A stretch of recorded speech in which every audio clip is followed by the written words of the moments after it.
What the heck are you doing? What's this all of a sudden? It's not what? You're useless. My mother-in-law said this and then threw my phone that was in front of me. It was a perfect throw, hitting me on the forehead, and I crouched down.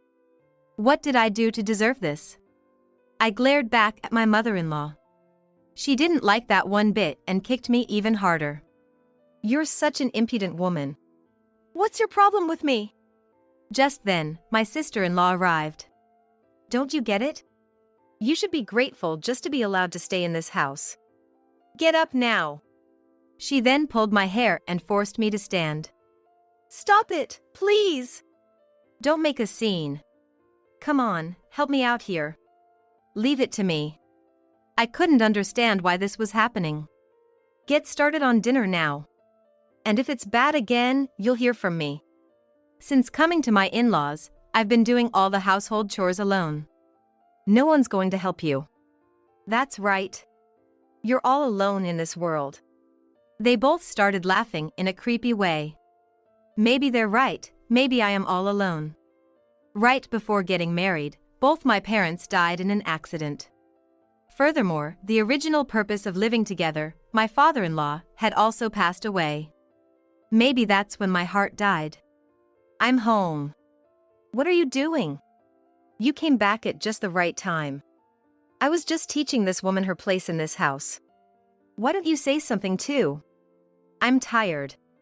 My husband didn't offer any help or even a word, he just hurried off to his room. This is the harsh reality of my home. Even my husband, who I hoped would be my ally, was just like this. I couldn't take it anymore. So, I planned to trap these three. I worked tirelessly from that point on. No matter how much my in-laws tormented me, I endured it. I finally made it here. I bought a house near a downtown station. And it was quite a bargain for its location, looking very neat from the outside. Of course, I intended to keep it a secret from my in-laws, but it seems they found out anyway.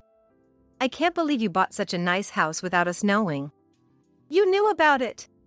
Of course, I know what you're capable of. That's why I didn't want to say anything. Still, to find such a nice house within 10 minutes from the station. Yeah, it looks like this will be our house from now on. Huh? What are you surprised about? What's yours is also your husband's. Well, I might even let you live with us. Then maybe you should sleep outside. That's like treating her like a dog. Oh? I always thought of her as a talking dog. What's so funny about that? What if I refuse? That won't happen, but well, it would mean divorce, I suppose. Okay. That's a smart decision. But I won't just quietly comply. Right. This house is in your name, isn't it? Yes, but I'll change the ownership to me. No complaints allowed. I've been thinking of doing that since we decided to live together. But I have a condition too. A condition? Yes. Since we're going to live here, you don't need your old family home anymore, do you? I want it transferred to my name. Oh, that's fine. My husband asked for agreement from my mother-in-law. Since that old house is just that old, it's fine. Really? Okay. Because we have this house now. That's true. These three don't understand anything. This is all part of my plan. So, I'll give you the keys on moving day. Yeah, please do. I can't wait to live here. Right? In the meantime, we changed the ownership of each other's properties. My plan is nearing its climax. And a month later, the moving day arrived. I had handed the keys over to my husband. What's the meaning of this?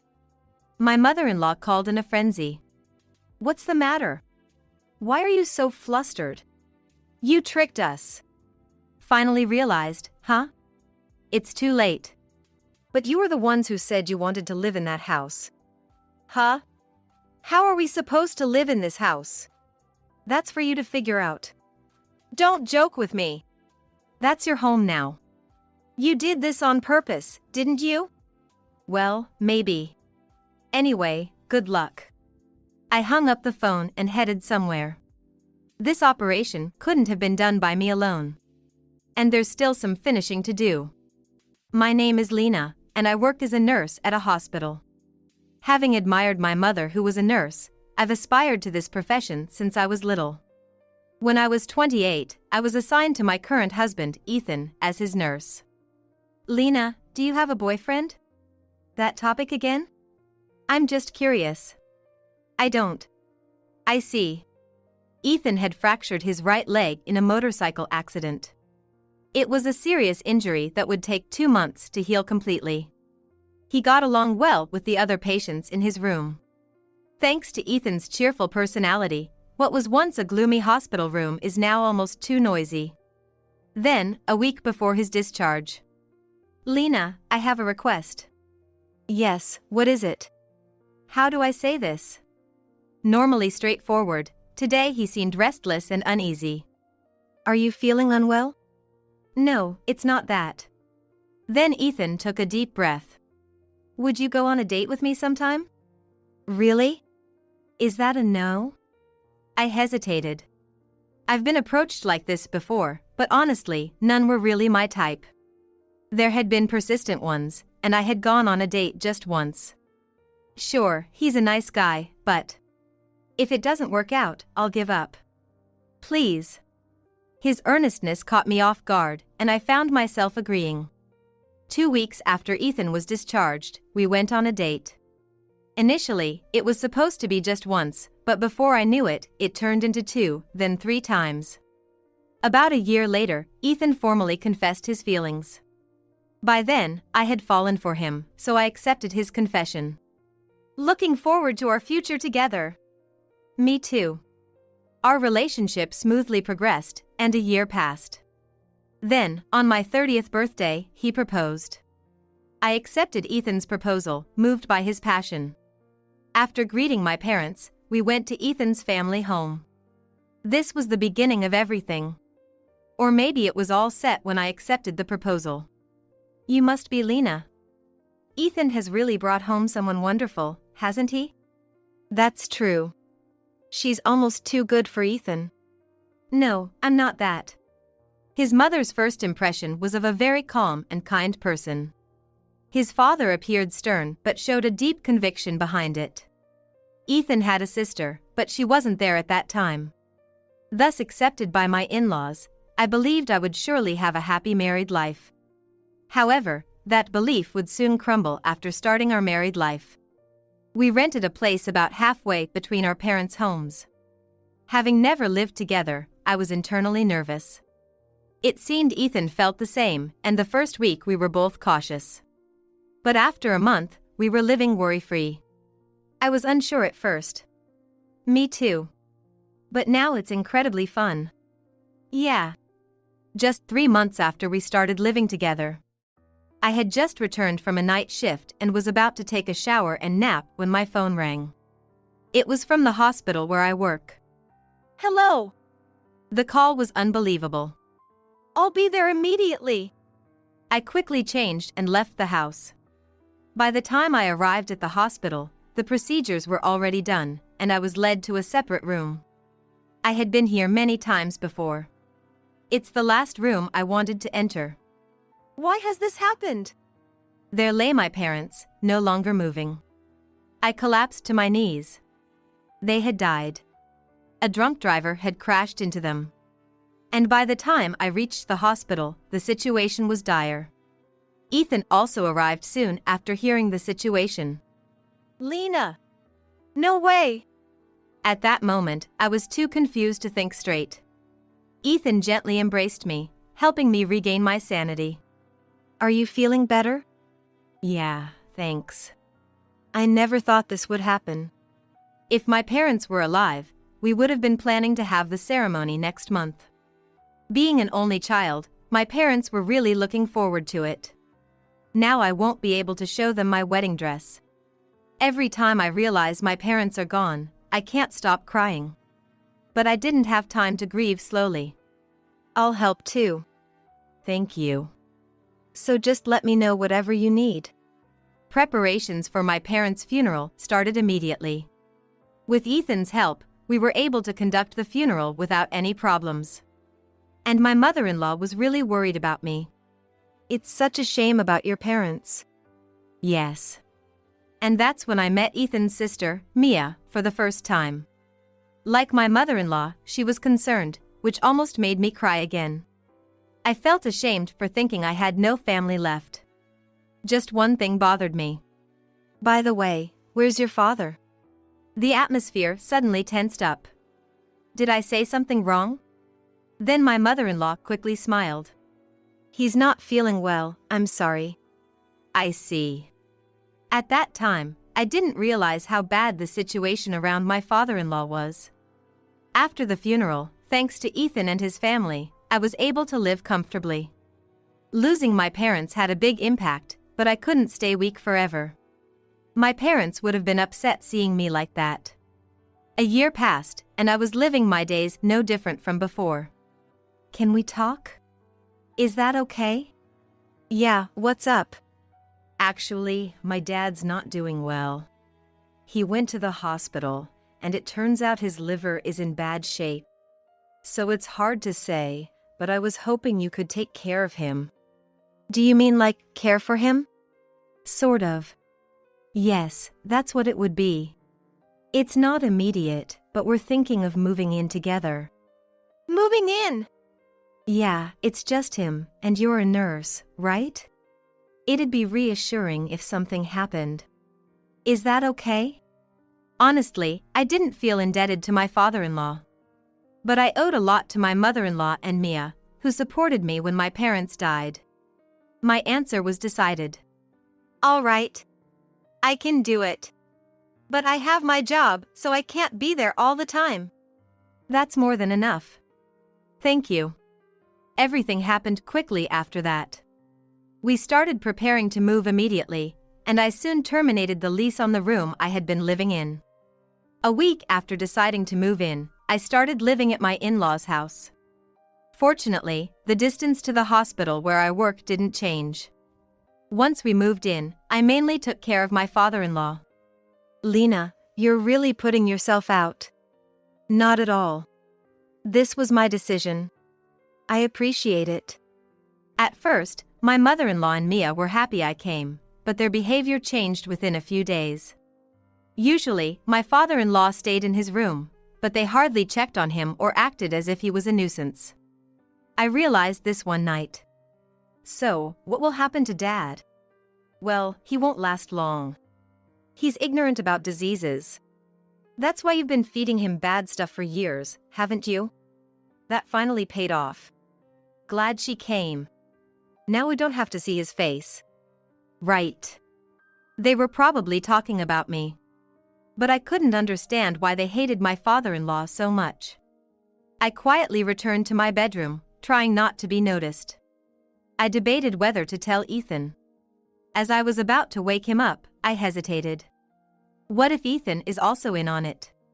That would be an even bigger problem. I decided not to tell Ethan. As I was figuring out what to do, the day came. My father-in-law collapsed at home, and I called an ambulance. I was alone at home, so I rode in the ambulance with him. On the way to the hospital, his breathing weakened, and by the time we arrived, his heart had stopped. I immediately called Ethan. I see. Sorry, but I can't leave work right now. Work? Sorry, I'm hanging up.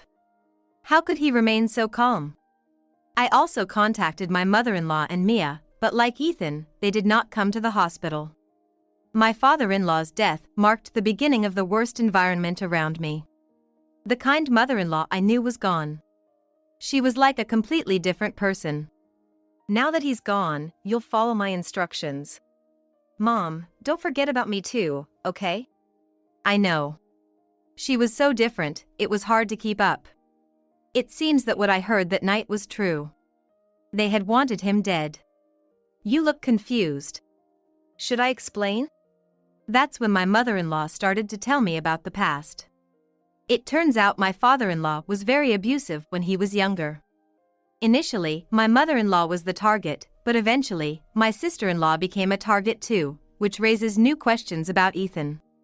By the way, Ethan saw everything we went through, and he eventually started to hate him too. Mom, enough about him. It's our time now. I'll take out my unresolved feelings on you. At that moment, I realized I was just a substitute for my father-in-law. They were taking out all their frustrations on me. I thought it was dangerous to continue this way and sought Ethan's help, but thanks. It was a short time, but I'm sure Dad is happy in the afterlife. In hell. Even Ethan couldn't be relied upon. Now I truly felt completely isolated. Get on with the cleaning already. You're such a dawdler. My mother-in-law didn't care that I was just back from a night shift. Exhausted, I cleaned the entire house. Moreover, the family home was falling apart, needing repairs everywhere. If there was a leak, I climbed into the attic to patch it up so no water would come through. But being an amateur, it would leak again. Each time, I was the one who dealt with it. Of course, I had suggested hiring a professional. But all those suggestions turned to ash. If this life continued, I would have no time to think. Unless I was sleeping, I was always doing something. It had been 6 months since my father-in-law died. Hey! Did you do the housework? I was supposed to answer, but I was so out of it I didn't know what to say. I just passed out. When I woke up, I was in a hospital bed. You finally woke up.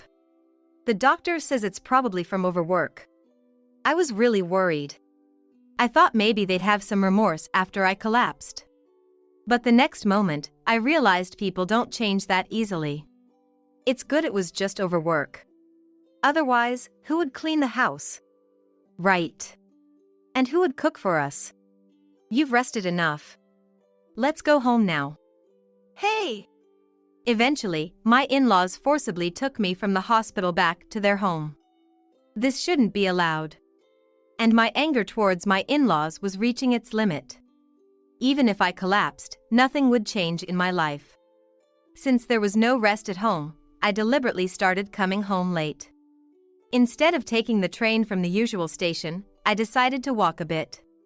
And that's when a significant change in my fate occurred. After walking past 2 stations, just as I was about to head to the station. What's this? I found a house for sale, not far from the station. It looked very neat, almost like it was newly built. While I was looking at the house, a woman in her 50s approached me. You should stay away from that house. What do you mean? The thing about that house is... I was more intrigued than shocked by her story. At the gate of the house, there was a real estate sign with an address and phone number, which I quickly noted. I remembered we had talked about moving since the family home was old. This could be useful. Later, I went to the real estate agent I had noted. And there I had another fateful encounter. Wait, you work here? It was Logan, a friend from college. Lena! What brings you here?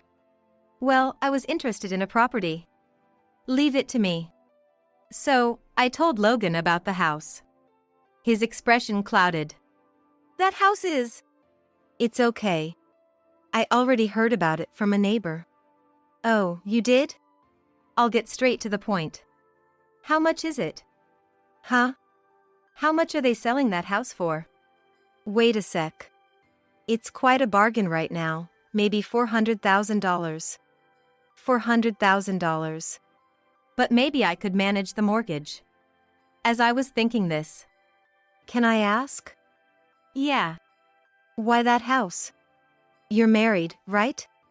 Yeah, that's a bit hard to say. I had been telling Logan about everything I had been through. Logan was known for being a good listener in college. Before I knew it, I had told him everything. Sorry, I got carried away and said some weird things. It's not weird at all. That's just terrible. So you need that house for your revenge, right? I guess so. Then let me help you. I'm in charge of that house, and I might be able to get you a better deal. Really? Are you sure? Of course. At that moment, I regretted why I hadn't married someone like him. Thus, I began taking steps to drag them down to hell. What are you doing? What's this all of a sudden? It's not what? You're useless. My mother-in-law said this and then threw my phone that was in front of me. It seemed to be thrown with perfect control, hitting me on the forehead, and I crouched down. What did I do to deserve this? I glared back at my mother-in-law. She didn't like that and kicked me even harder. You're such an impudent woman. What's your problem with me? Then my sister-in-law arrived. Don't you get it? You should be grateful just to be allowed to stay in this house. Get up now. She then pulled my hair and forced me to stand. Stop it, please. Don't make a scene. Come on, help me out here. Leave it to me. I couldn't understand why this was happening. Get started on dinner now. And if it's bad again, you'll hear from me. Since coming to my in-laws, I've been doing all the household chores alone. No one's going to help you.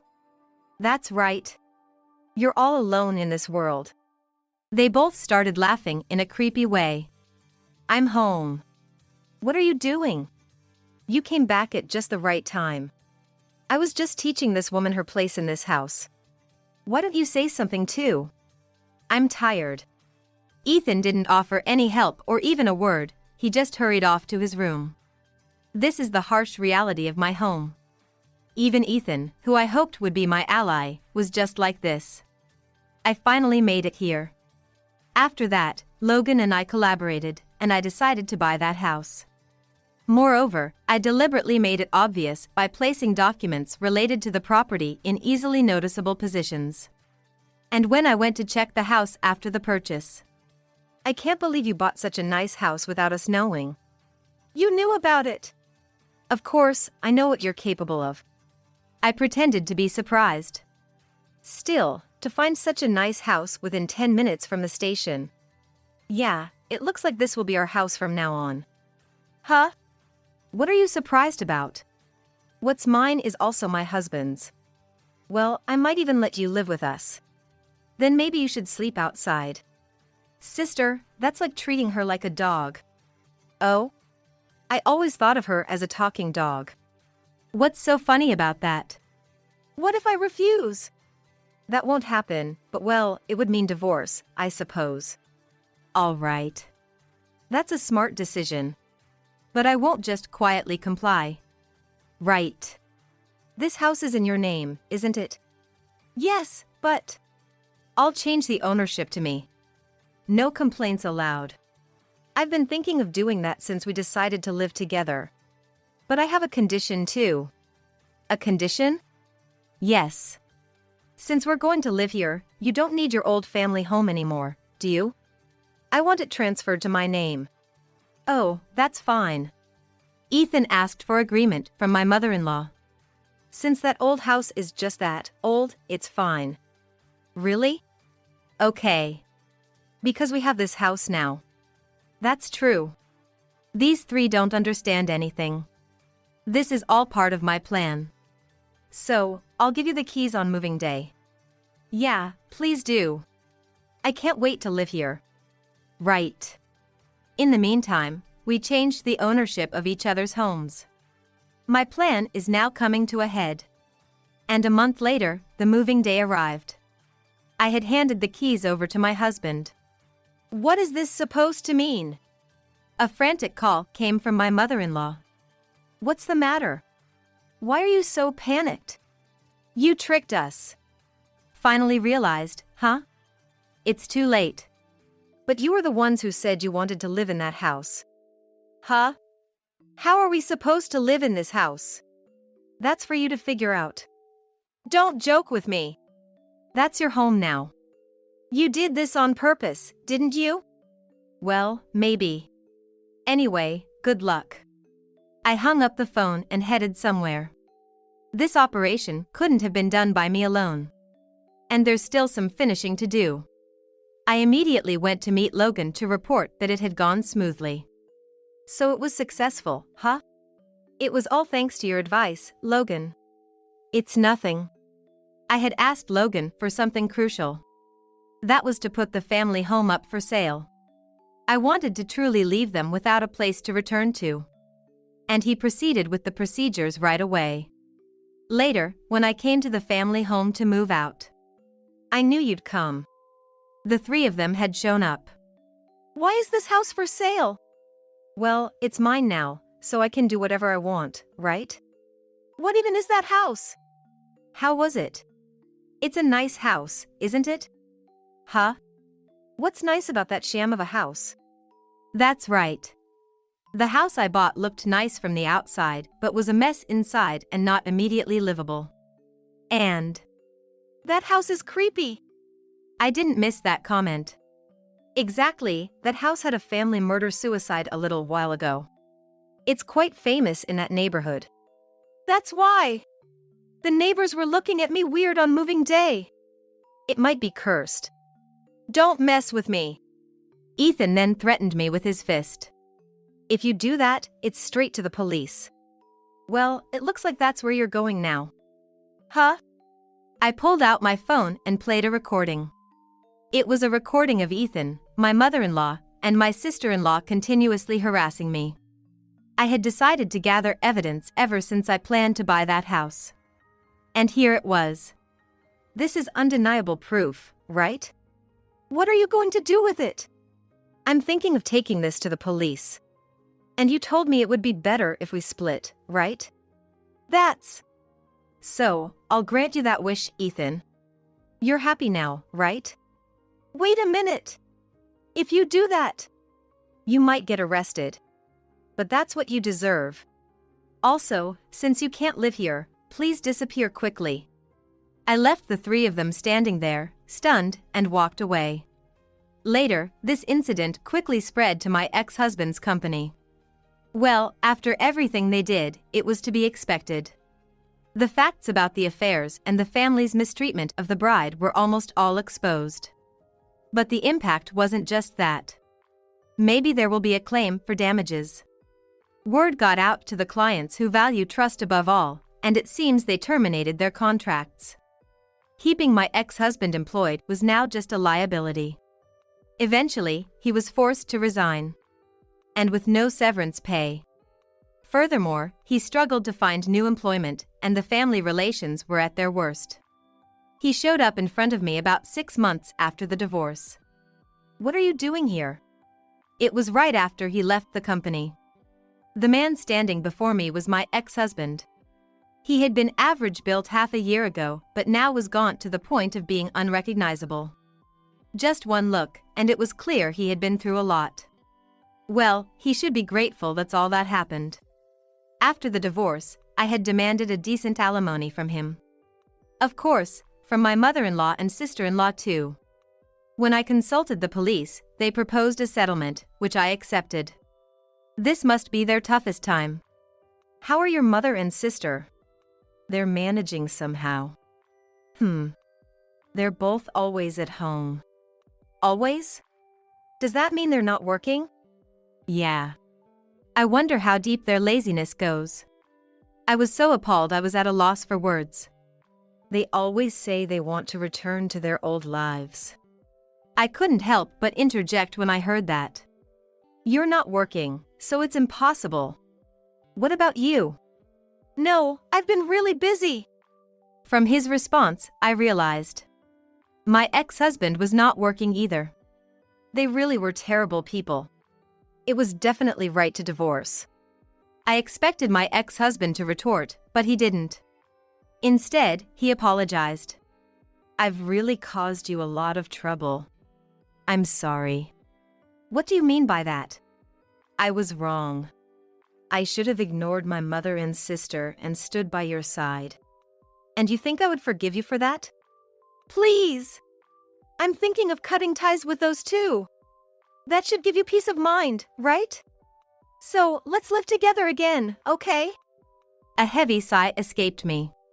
Unfortunately, I've got someone 100 times better than you now. So there's absolutely no way we could get back together. Even if I were single, I'd still refuse. My ex-husband began to plead more desperately. Such performances meant to evoke sympathy no longer worked on me. Honestly, I felt like kicking him away right then. It's embarrassing to see you like this. You look foolish. You've changed a lot. Nothing has changed. Maybe you just had too many illusions? Where did I go wrong? Well, marrying you was the initial mistake. But don't worry, you still have your family.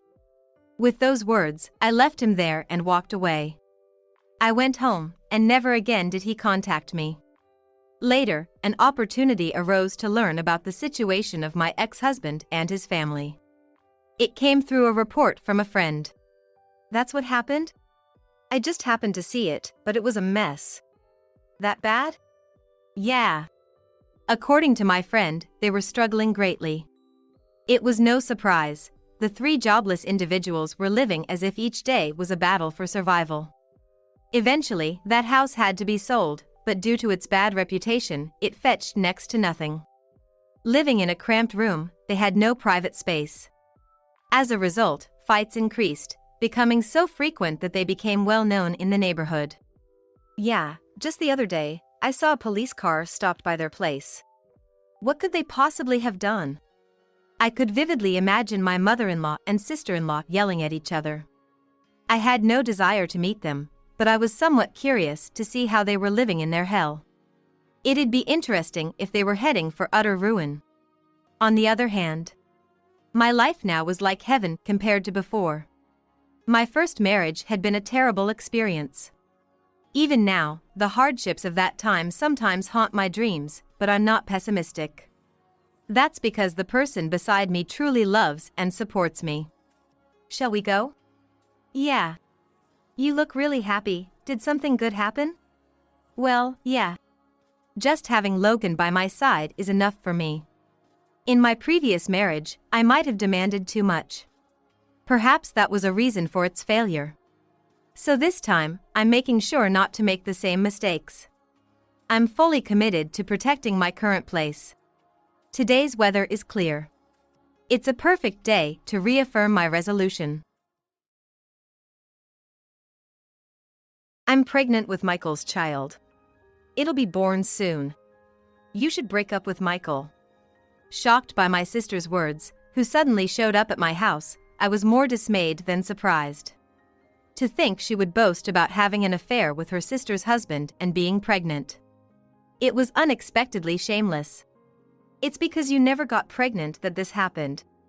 It's your own fault. You're a defective product because of your infertility. My sister and Michael looked down on me and laughed. Their closeness, as if flaunting it, filled me with disgust. The sisters are too different.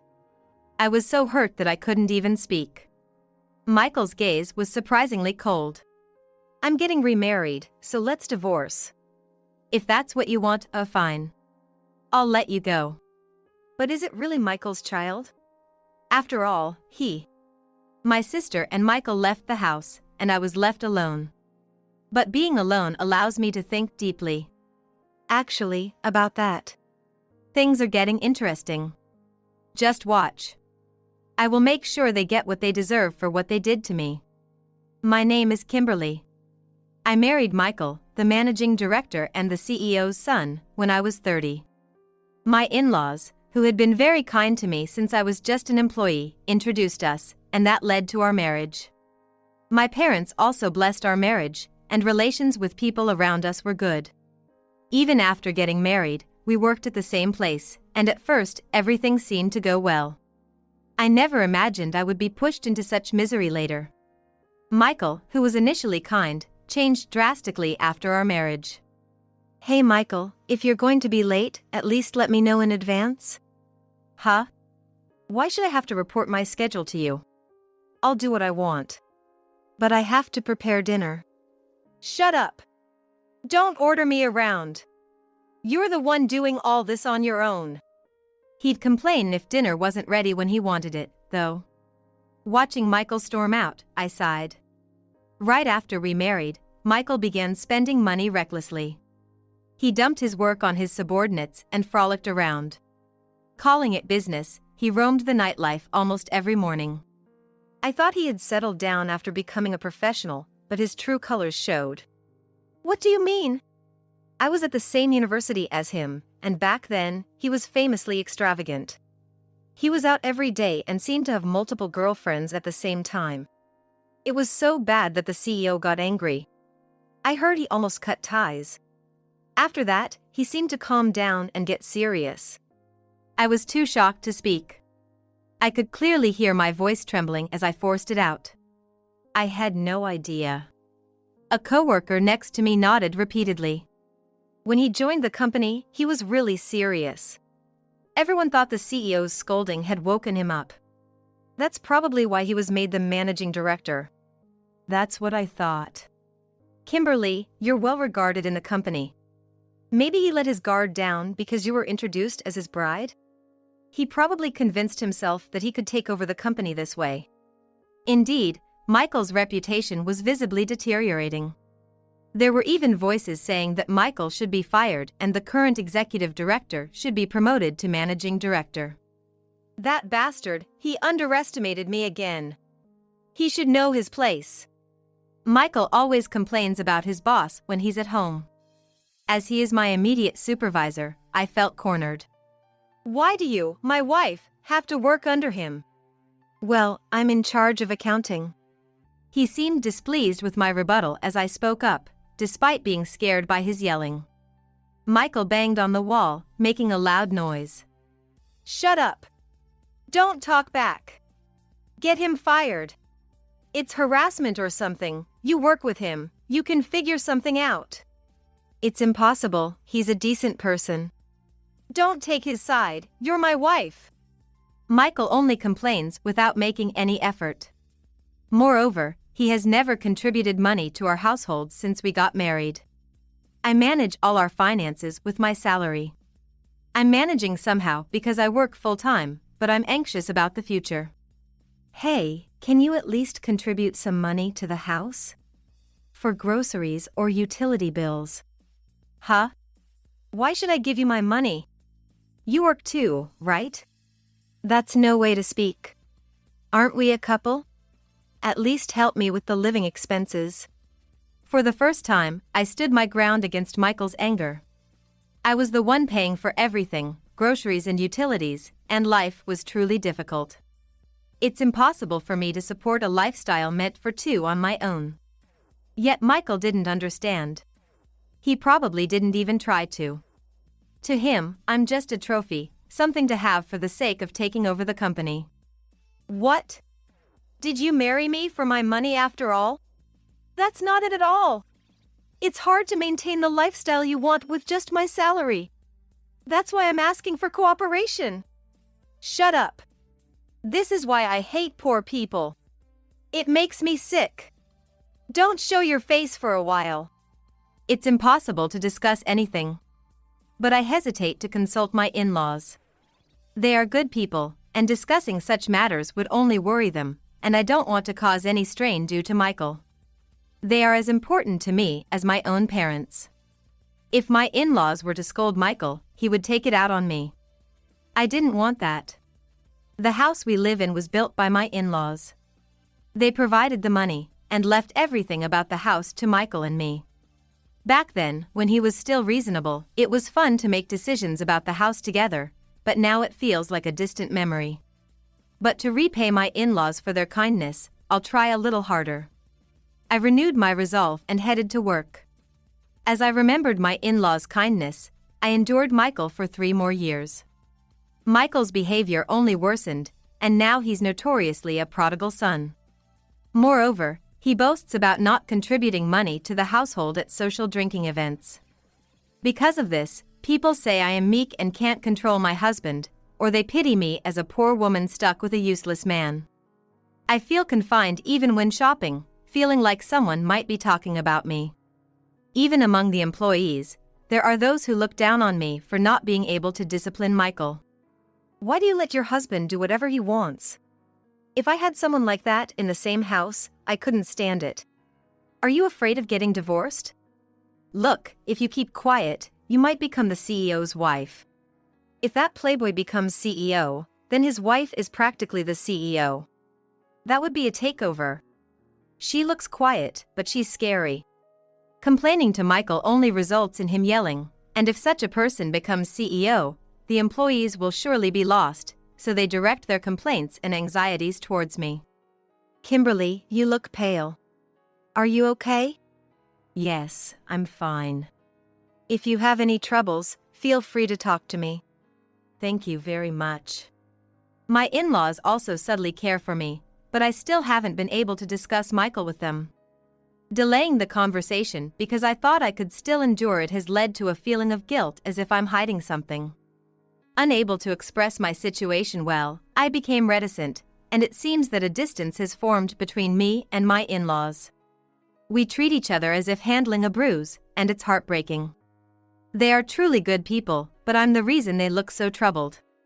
Always playing the good girl. Do you really want to be the CEO's wife that badly, to marry such a husband? That prodigal son said you're a money grubber, and he might not be entirely wrong. After all, they even built a house for you. My workplace has become an uncomfortable place. Going to work has started to feel increasingly depressing. The only solace is that my direct supervisor, the executive director Tyler, treats me with a very professional attitude. MILl, who unilaterally dislikes him, is surprisingly businesslike even towards me, who feels marginalized.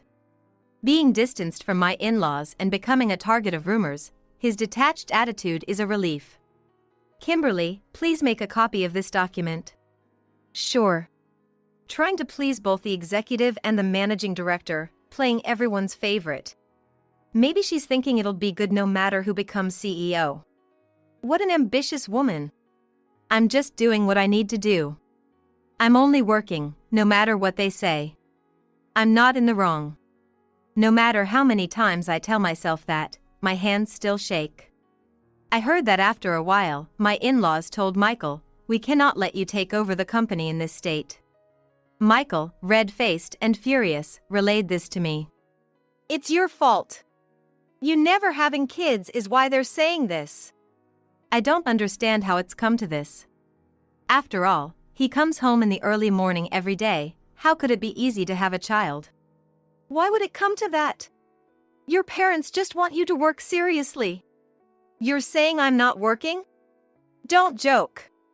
I'm far busier than you and contributing to the company. I earn a much better salary than you. You have no idea about my work. Once it gets to this point, MILl is beyond help. All I can do is wait for him to vent his anger like a tantrum-throwing child. As I shrug and wait for the storm to pass, MILl keeps yelling at me. It's your fault. You're not having kids. A son. Get fertility treatments or whatever, just hurry up and have an heir. That's so. Don't talk back. MILl threw a tantrum again, throwing things around, so I ducked to avoid getting hit. All right. I'll undergo fertility treatment. Will you help? Why should I have to do anything when it's your fault? You're the defective one. Don't mock me. It was scary to see MILl rage, but at the same time, I felt a sense of disgust and exhaustion. Why do I have to endure this treatment? My in-laws meant well by warning him, but it seems to have backfired. But it's unimaginable for a normal person to act this way. If I do as he says, his tantrum will subside for the moment. I gave up everything and complied with MILl's demands. A year into the fertility treatment. And the tests show that my body is normal and capable of pregnancy. When it was suggested that the issue might be with my husband, MILl adamantly refused to get tested. His mood worsens whenever he or things around him are struck, and neither I nor the doctors can speak firmly. Suspected of infertility, MILl told me to see another doctor, but the results were the same no matter the hospital, and MILl only grew more irritable. Could you come to the hospital just once? There might be something I'm not noticing alone. I had been putting up with his bad mood out of fear, but one day I plucked up the courage and asked humbly. Huh? I'm busy. I don't have time to deal with your mess. But without your cooperation, we can't do in vitro fertilization. It seems there's nothing wrong with my eggs. I'd like to move to the next step. I know it takes your time, but could you help just once? It seemed right to say it was for my infertility treatment rather than his tests. He was less likely to get upset. He frowned slightly, but watched me with a glare.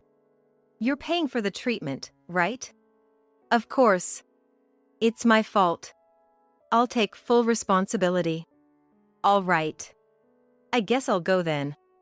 I was appalled by his ever-arrogant attitude, but I managed to take Michael to the hospital. He brought up money at every turn, and it was hard to tell who really was the money grubber. However, seeing how eagerly I seemed to want Michael's child seemed to improve his mood significantly. He probably enjoys being pampered. No matter how old he gets, he remains childish and immature. Even at the hospital, he reluctantly followed the instructions, then stormed off home against the advice of me and the doctors. I ended up being the only one to listen to the doctor's explanation, feeling completely helpless. Given his behavior, I wasn't too surprised by what followed. Long time no see, Kimberly. Lisa! What are you doing here? One day, my sister Lisa suddenly visited our house. Seeing her proudly smiling with a big belly gave me a bad feeling. Lisa had always been the playful type, and until recently, she had been living carefree at our parents' house without working. However, she stopped visiting home after I married Michael. Our parents were initially worried, assuming she was probably living off some boyfriend again given her track record, but I hadn't expected her to be pregnant. It felt like she was due to give birth soon. I'm pregnant with Michael's child. It will be born soon. Please, divorce Michael for me. It must have been planned. Unusually, Michael was at home and he hugged Lisa's shoulder, sneering at me. Just like Lisa said, I don't need a woman who can't get pregnant forever. I've put up with you just to save face for the parents, but I can't stand it anymore. You're costing a fortune on treatments without getting pregnant? Michael is troubled by that. My sister laughed triumphantly, and Michael looked down on me. Their close and despicable appearance pushed my anger beyond its limits. Really, I've been troubled by you not getting pregnant forever. A defective product due to infertility. How dare they choose such vile words?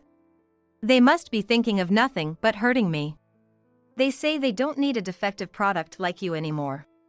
I'm getting remarried, so let's divorce. I was at a loss for words.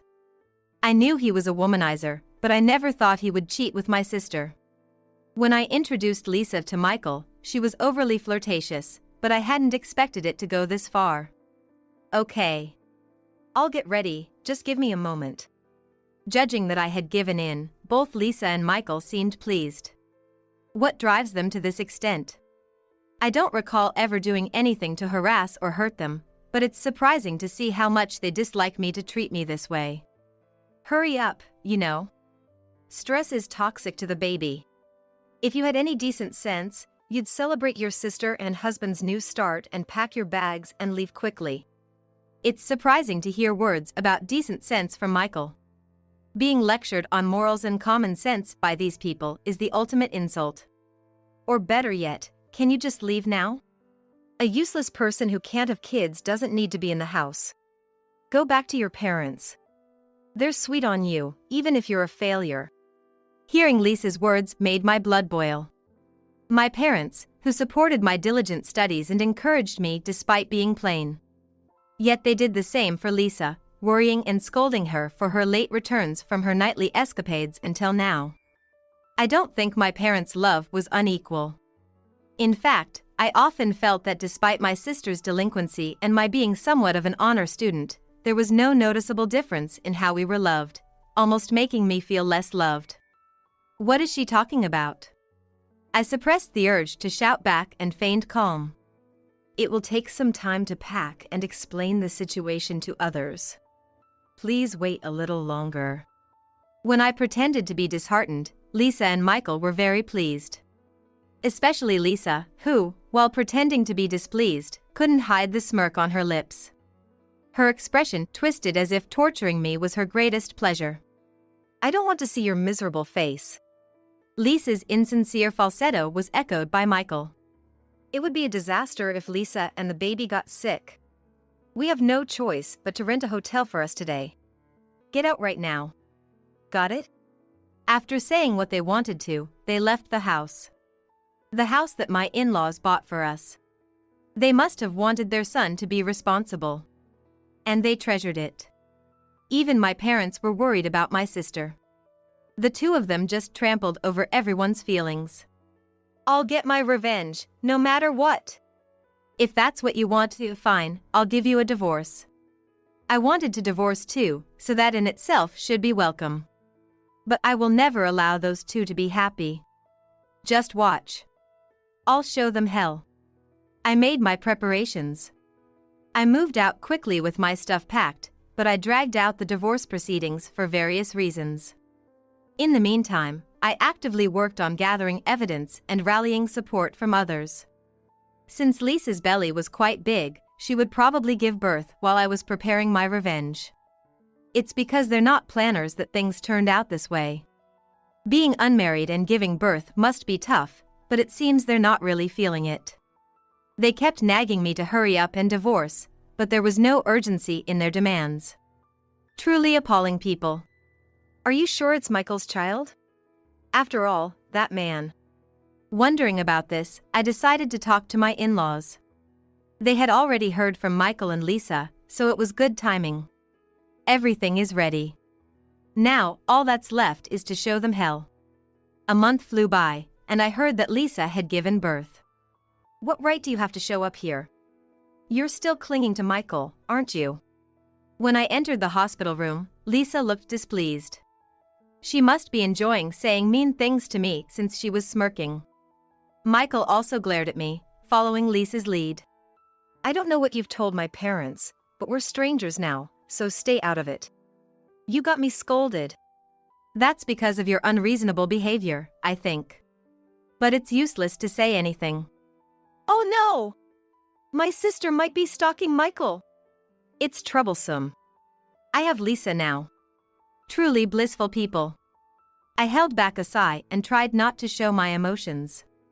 Congratulations on the birth. Lisa and Michael just looked down on me in response. They can only act like this for now. Excuse me. First of all, congratulations on your hard work giving birth. The in-laws entered the hospital room after that, followed by my parents. Sorry for intruding with such a large group. We have something to discuss. It's going to be a bit hectic from here on. Lisa and Michael, convinced of their victory, sneered at me. Dad, Mom. We finally have a grandchild. Isn't that great? Please hold the baby. Lisa was already trying to charm the in-laws in a falsetto. The in-laws looked stern, and in their place, my parents spoke up. Lisa, it seems we've spoiled you too much. We never imagined you'd grow up to treat your own sister like this. We thought we'd always be on your side, but this is too much. You are no longer welcome in our home. You are cutting ties with you. Hearing this, my mother started crying. I told you countless times to be considerate of others, but it was all in vain. Wait, what's going on? Lisa was taken aback by the sudden disownment. I can't believe you would say that to me, someone who just gave birth. I don't want to be part of a family of poor people like you. Michael sided with Lisa. He put his hand on her and glared at my parents. How unreasonable. How can you say such things to a daughter who's tired from giving birth? Lisa, even if they are your parents, that's unforgivable. And then he said proudly to Lisa, I'll protect you, so don't worry. Michael. They were intoxicated with themselves, completely absorbed in their own world. I can't believe my sister, after all the care our real parents have given her, called them poor. The words she threw at them must have shocked my parents more than me, but they seemed prepared, unshaken. Perhaps, unknown to me, there had been conflicts or disputes between my sister and our parents, and they had written her off a long time ago. You're acting like it's none of your business, but you too. I'm not letting you inherit the company, and you're fired as of today. Don't ever show your face again. What? What do you mean? Michael raised his voice in response to my father-in-law's words. My sister turned pale and trembled. Now that the status she gained at the expense of disparaging her own parents was in jeopardy, it's understandable that she would react this way. It was hard for me not to laugh watching the two of them panic. There's no one else to hand over but me. We have a grandchild now. Doesn't that secure the family's future? What era are you living in? My in-laws were exasperated by Michael's argument. Michael looked pitiful, as if he was about to cling to my in-laws. My sister still didn't seem to fully grasp the situation, only glancing back and forth between my in-laws and Michael. I thought you were capable enough to run the company, but even making you managing director was a mistake. I'll leave the company to a reliable employee. What? That's ridiculous. Finally, Michael's temper exploded, and his shouting filled the room. However, both my father-in-law and mother-in-law seemed used to it and didn't even flinch. I've been talking about becoming CEO. You can't just allow that. That's something you decided on your own. We don't know anything about it. Until now, my mother-in-law, who had been quiet next to my father-in-law, confronted Michael with a resolved attitude. You've been talking about becoming CEO and borrowing money, but find a job and pay it back yourself. We can't take care of you anymore. What? Given Michael's history of partying, it's not surprising he has debts. As a managing director, he should have a decent income, but his extravagant and womanizing ways meant he could never cover his expenses. It seems he also bought cars and a condo without my in-laws' knowledge, and who knows how much debt he has racked up. Then my sister finally understood the situation and dropped her flattering demeanor, glaring at Michael. What's going on? This isn't what we agreed on. Why do you think I had this child? But Michael was too busy yelling at my in-laws to pay her any mind. You guys told me to prove the lineage if I have a grandchild. That's why we had the tests done. What was all that for? My sister's face was drained of color. The tests must have been bad news for her. What? I wasn't informed about this. Michael frowned at my sister's shrill voice as if he found her annoying. Just a moment ago, they looked like a happy couple. What are you fussing about? It's my child, so there's no problem. Shut up, I'm busy right now. Actually, about that. At that moment, a doctor my father had called, who was also a friend of my father-in-law and was cooperating with our revenge, walked into the hospital room with a troubled look. Lisa's child is not related to Michael by blood. What? The room fell silent for a moment. My sister gasped, and Michael broke out in a cold sweat. With the doctor's words, their faces turned ashen. This was my moment. I pulled out various photos I had hidden in my bag. What is this? What are those? Dozens of pictures showed her with different men, some depicting a man and woman entering a hotel. While the woman was consistently my sister, the men weren't just Michael. It seemed she had restrained from relationships since her pregnancy, preventing me from gathering evidence. However, my sister's ex-boyfriend, who had been dumped because she was pregnant, had hired a detective to investigate her infidelity. I had compensated him for the investigation results. Your ex-boyfriend, who you dumped because you got pregnant, hired a detective. If you want, I've also gathered testimonies from him and other men you dated. Michael looked at my sister with murderous eyes. He may look like a victim, but he needs to fall into this hell too. And remember when we went to the hospital for the fertility treatment? I have those test results too. What? Tests? I wasn't informed. Preliminary tests are required for in vitro fertilization. It's standard procedure. The doctor tried to stop Michael by explaining this. But he ignored the doctor's words and left on his own. His selfish behavior drove him into this corner, leading to this situation. It was all his own doing. Your sperm motility is very low. You are definitely suffering from male infertility. If you think it's a lie, take a good look at the test results. No, that's a lie.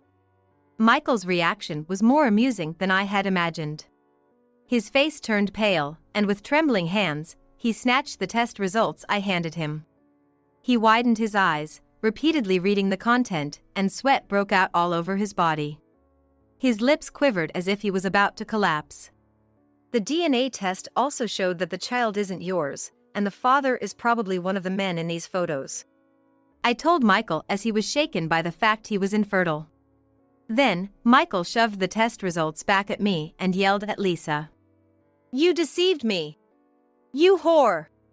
But Lisa retorted just as fiercely. "Shut up! It's your fault for being sterile." "No way! It's your fault for being a whore." Michael seemed unwilling to accept the reality and glared at me next. What a mess. "Hey! You're lying, aren't you? Can you believe this piece of paper? You're just harassing me. It's all revenge because you got dumped. The defective one is you." Defective, you say? My in-laws and parents frowned at his words. Whether he realized or cared about the atmosphere around him, the more Michael spoke, the worse he made his own situation. "My test results are normal at any hospital. If you can't believe it, why don't you try getting tested at various hospitals yourself? Like I have time for that. Get real." Finally, my father-in-law raised his voice. "It's you who needs to get real. Have some shame. It's disgraceful. Please, no more shame. It's embarrassing for Kimberly."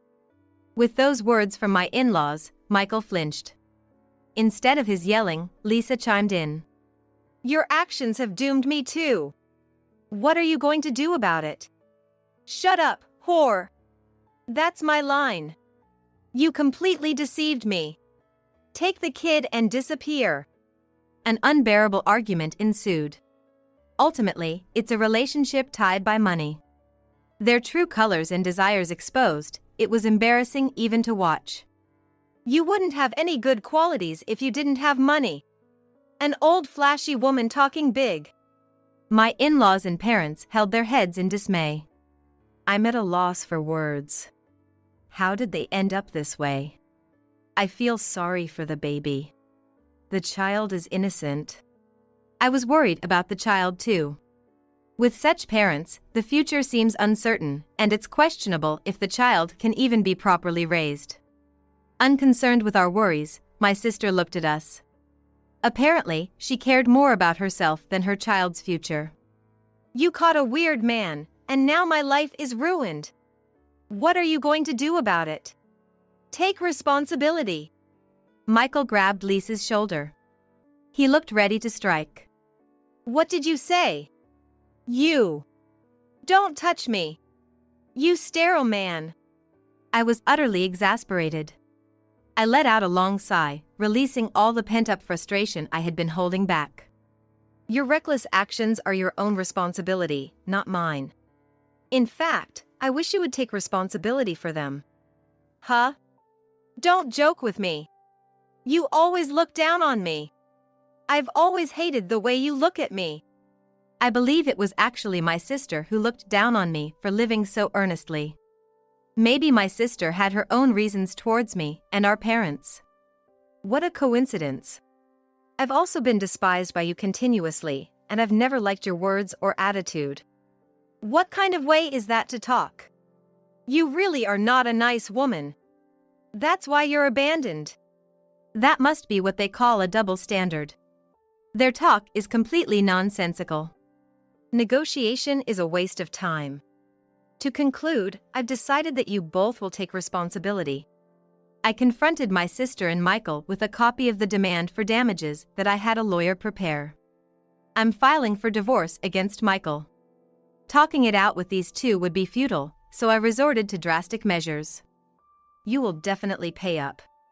Considering the years and treatment I endured, it's a small amount, but the two of them exploded in anger. You money grubber! You want money that badly! I just want to show them hell. Money is just a means to that end. From their reactions, it seems this was the most effective. Their disgraceful squabbling was too much, and it seemed our parents could no longer bear it, raising their voices.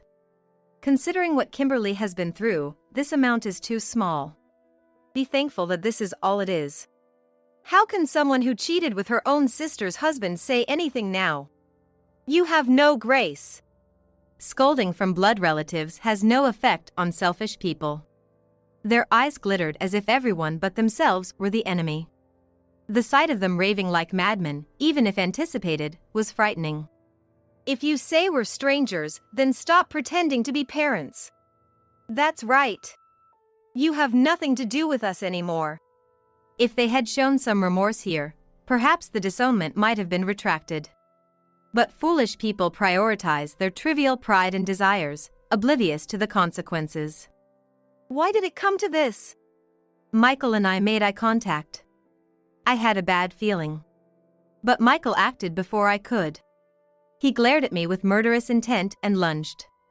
Kimberly! It's all your fault! Ouch! I screamed involuntarily. But the expected impact never came. Tyler! You were here too! Tyler, the executive director who was outside the room, restrained Michael. My father-in-law, looking down at the fuming Michael, seemed sad. We've decided to let Tyler take over the company, so you can peacefully work. Michael had always despised Tyler. He had always feared that his position was being threatened. Now that his fears had materialized, it seemed his mental balance had finally broken. Like a child throwing a tantrum, he began to scream and thrash about. But Tyler, holding him, didn't flinch. I've always thought he was too much to handle, but I never imagined it would come to this. Are you all right? Please take him away quickly. Soon after, security arrived. They took over from Tyler, trying to escort the raging Michael out of the hospital. At this point, Michael finally realized he was in a pinch. He broke away from the security guard and clung to my leg. The tears in his eyes as he looked up at me pathetically were utterly repulsive.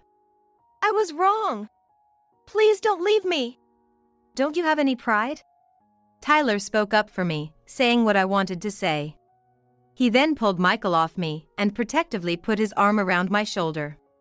It seemed that Michael had come to realize everything in this sequence of events. Fooling around. Ridiculing me. Don't think you're the only one who can have a good life. Whore. With his parting shot, he was led away, and I hoped I would never have to face him again. I can only hope that the trial progresses smoothly. Left alone in the hospital room, my sister saw Tyler holding me and changed color. You're also dating other men, aren't you? I don't know what you are misunderstanding, but she has done nothing unfaithful. I am the one who has fallen for her and am courting her. Embarrassed by his words, I wanted to hide my blushing face and looked down. My in-laws, my parents, and Tyler all watched over me warmly. Afterward, Michael and my sister were cut off from the family, struggling to pay off debts. Michael intended to marry my sister, but after realizing he had no money, she dismissed him and left him. Furthermore, she did not take the child with her, so my parents adopted her and named her Anna. She's a lovely girl. There was no issue with adopting her as it was the plan all along, but seeing my sister abandon her child in the hospital made me realize just how terrible a person she was. She was not fit to take care of a child. While my parents are primarily raising her, I, having returned to my parents' home after separating from Michael, am also helping. I continue to work at my former in-laws' company, maintaining a good relationship with them. My former in-laws also dote on my sister's child as if she were their own granddaughter. Surrounded by love, the child is growing up healthily. I heard that my sister was working in the nightlife, but apparently, she got hooked on a guy and disappeared. Michael, too, chased by debts payments, was deserted by several women who had been eyeing him as the next company CEO. Moreover, the massive debts payments seem endless, and like my sister, he is rumored to be on the verge of disappearing as those lending him money are reaching their limits. Years later, I married Tyler. We have 2 children and are living happily. Come on, today we're going to Grandma's house. Yay! I'm going to play games with my sister.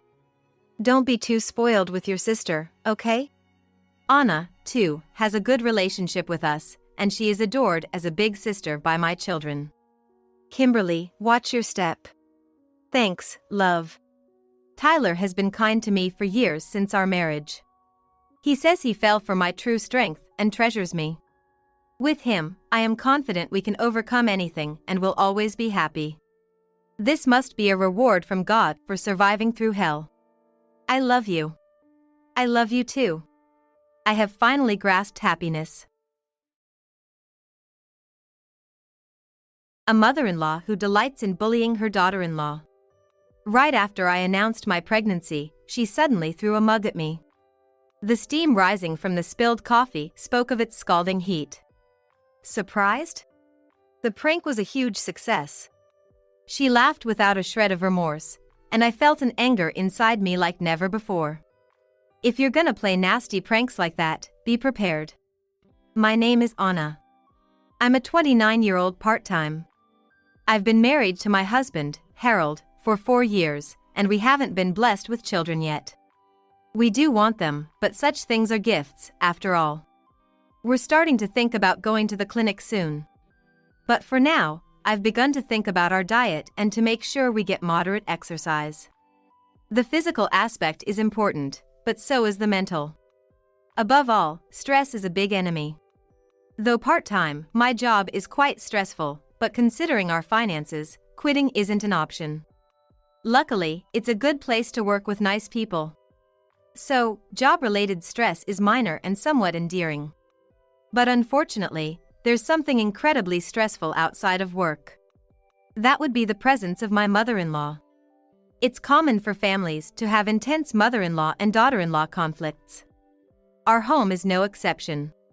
The day we decided to get married and went to say hello, my mother-in-law was already a strong character from the first meeting. "So you're the wicked woman who's stealing my son?" I remember how my pasted-on smile froze at that moment. Glaring up at me, she said, "Look here, just because you're gonna marry Harold doesn't mean you can get cocky. Just so you know, I've known my son longer and better than you ever will." In what world does a mother-in-law compete with a daughter-in-law over how long they've known her son? Sure, you've known him longer, you're his mother, after all. This mom loves her son too much. I was completely taken aback. It's probably better than her hating her son, but being overly doting can be tough. It's like she reluctantly gave up on marrying her son because they're blood-related. I was just thinking this when she actually said it, and I was seriously taken aback. Can I really get along with such a mother-in-law? No way. From the start, my mother-in-law didn't want to get along with me, her daughter-in-law. Because she's like this, naturally, her bullying is quite intense. We don't live together, but she lives nearby and frequently comes to our house. Her unannounced visits are annoying, and since she's a housewife, she comes over whenever she likes, regardless of whether it's a weekday or weekend. Of course, I've never received a heads-up from her. She comes over even when she knows my husband and I might be out at work, and if we're not there, the complaints pile up on the answering machine. "Why aren't you home?" And that's not all. When we're not home, she involves the neighbors. She waits for another resident to enter and sneaks in with them. I think it's practically criminal, but she insists she's not in the wrong, saying, "It's your fault for not being home." But even if she gets in, we're not there. What's she gonna do once she's at our door? Turns out, she makes a scene. I've been kicked out by the demon wife. The key won't work, she continues to shout, drawing the neighbors out to see what's up. Then she says, "There's a demon wife in this house. Call the police." Can you believe that? When the lady next door told me, "Your mother-in-law was," I nearly fainted. I was so embarrassed I felt like my face was on fire, and when I went around apologizing to the neighbors, I felt like crying. Despite my husband giving her a stern talking to, she hasn't learned her lesson. Just recently, she used the same tactic to reach our condo door and then shouted, "Has anyone seen where my daughter-in-law has gone?" She's a bit neurotic because she can't have a baby. I was keeping an eye on her to make sure she didn't wander off, but where has she gone? I really wish she would stop. No matter how much my husband or father-in-law say, she doesn't stop the harassment. To be honest, it's not just harassment towards me, it affects my husband too, but she doesn't seem to realize it. It's really infuriating to see her smirk when she sees me troubled. She's been asking my husband for a spare key, but thankfully, he's refusing. It's amazing she thinks she'd get one after all this trouble. she probably thinks if she had the key, there wouldn't be any fuss, but I can easily imagine the disaster that would ensue inside our home. In fact, I've already experienced it. In the beginning of our marriage, when I still underestimated my mother-in-law, I gave in to her demand of "I'm your family, after all," and handed over a spare key. Well, that was a big mistake. When I got back from my part-time job, all my belongings were piled up in front of the entrance. Shocked, I went inside and was even more astonished. The walls were plastered with photos of my mother-in-law and my husband as a child, and picture frames were placed around. The groceries I had stocked up were used without my permission, and my pre-made meals were thrown out, replaced by my mother-in-law's cooking in the fridge.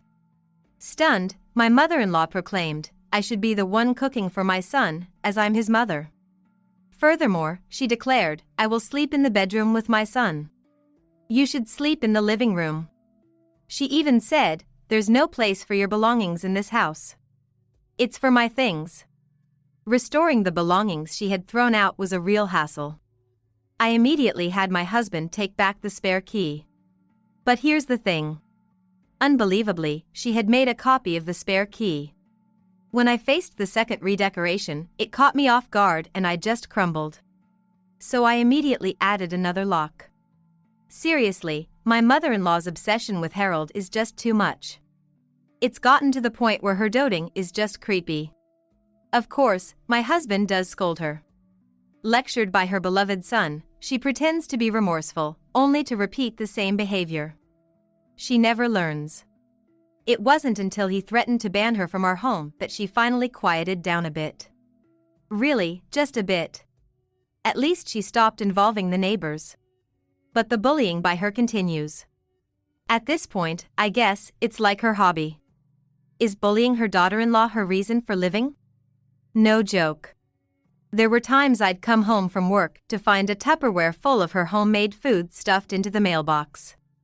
Please don't forcefully cram it in and mess up the mail. Sighing, I'd pull it out to find it filled with food I hate. It was the very thing I'd told her I disliked when she once asked, "What don't you like?" Such a detailed form of harassment. And it's food my husband isn't fond of either. On closer inspection, the Tupperware had labels. This one's for the daughter-in-law. This one's for my sonny boy. His container was packed with his favorite dishes. How much free time does she have to make several dishes just to harass someone? She really should find a hobby other than bullying her daughter-in-law. Just the other day, she left some clothes she'd gone out of her way to buy at a department store. They were the complete opposite of my style, or rather, who would wear such bizarre things? Walking around in such flashy designs would definitely draw attention in many ways.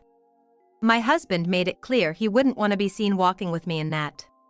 Yet my mother-in-law left it with a note saying, "Send me a picture of you wearing it." That outfit is now just taking up space in my closet. Of course, I've never worn it.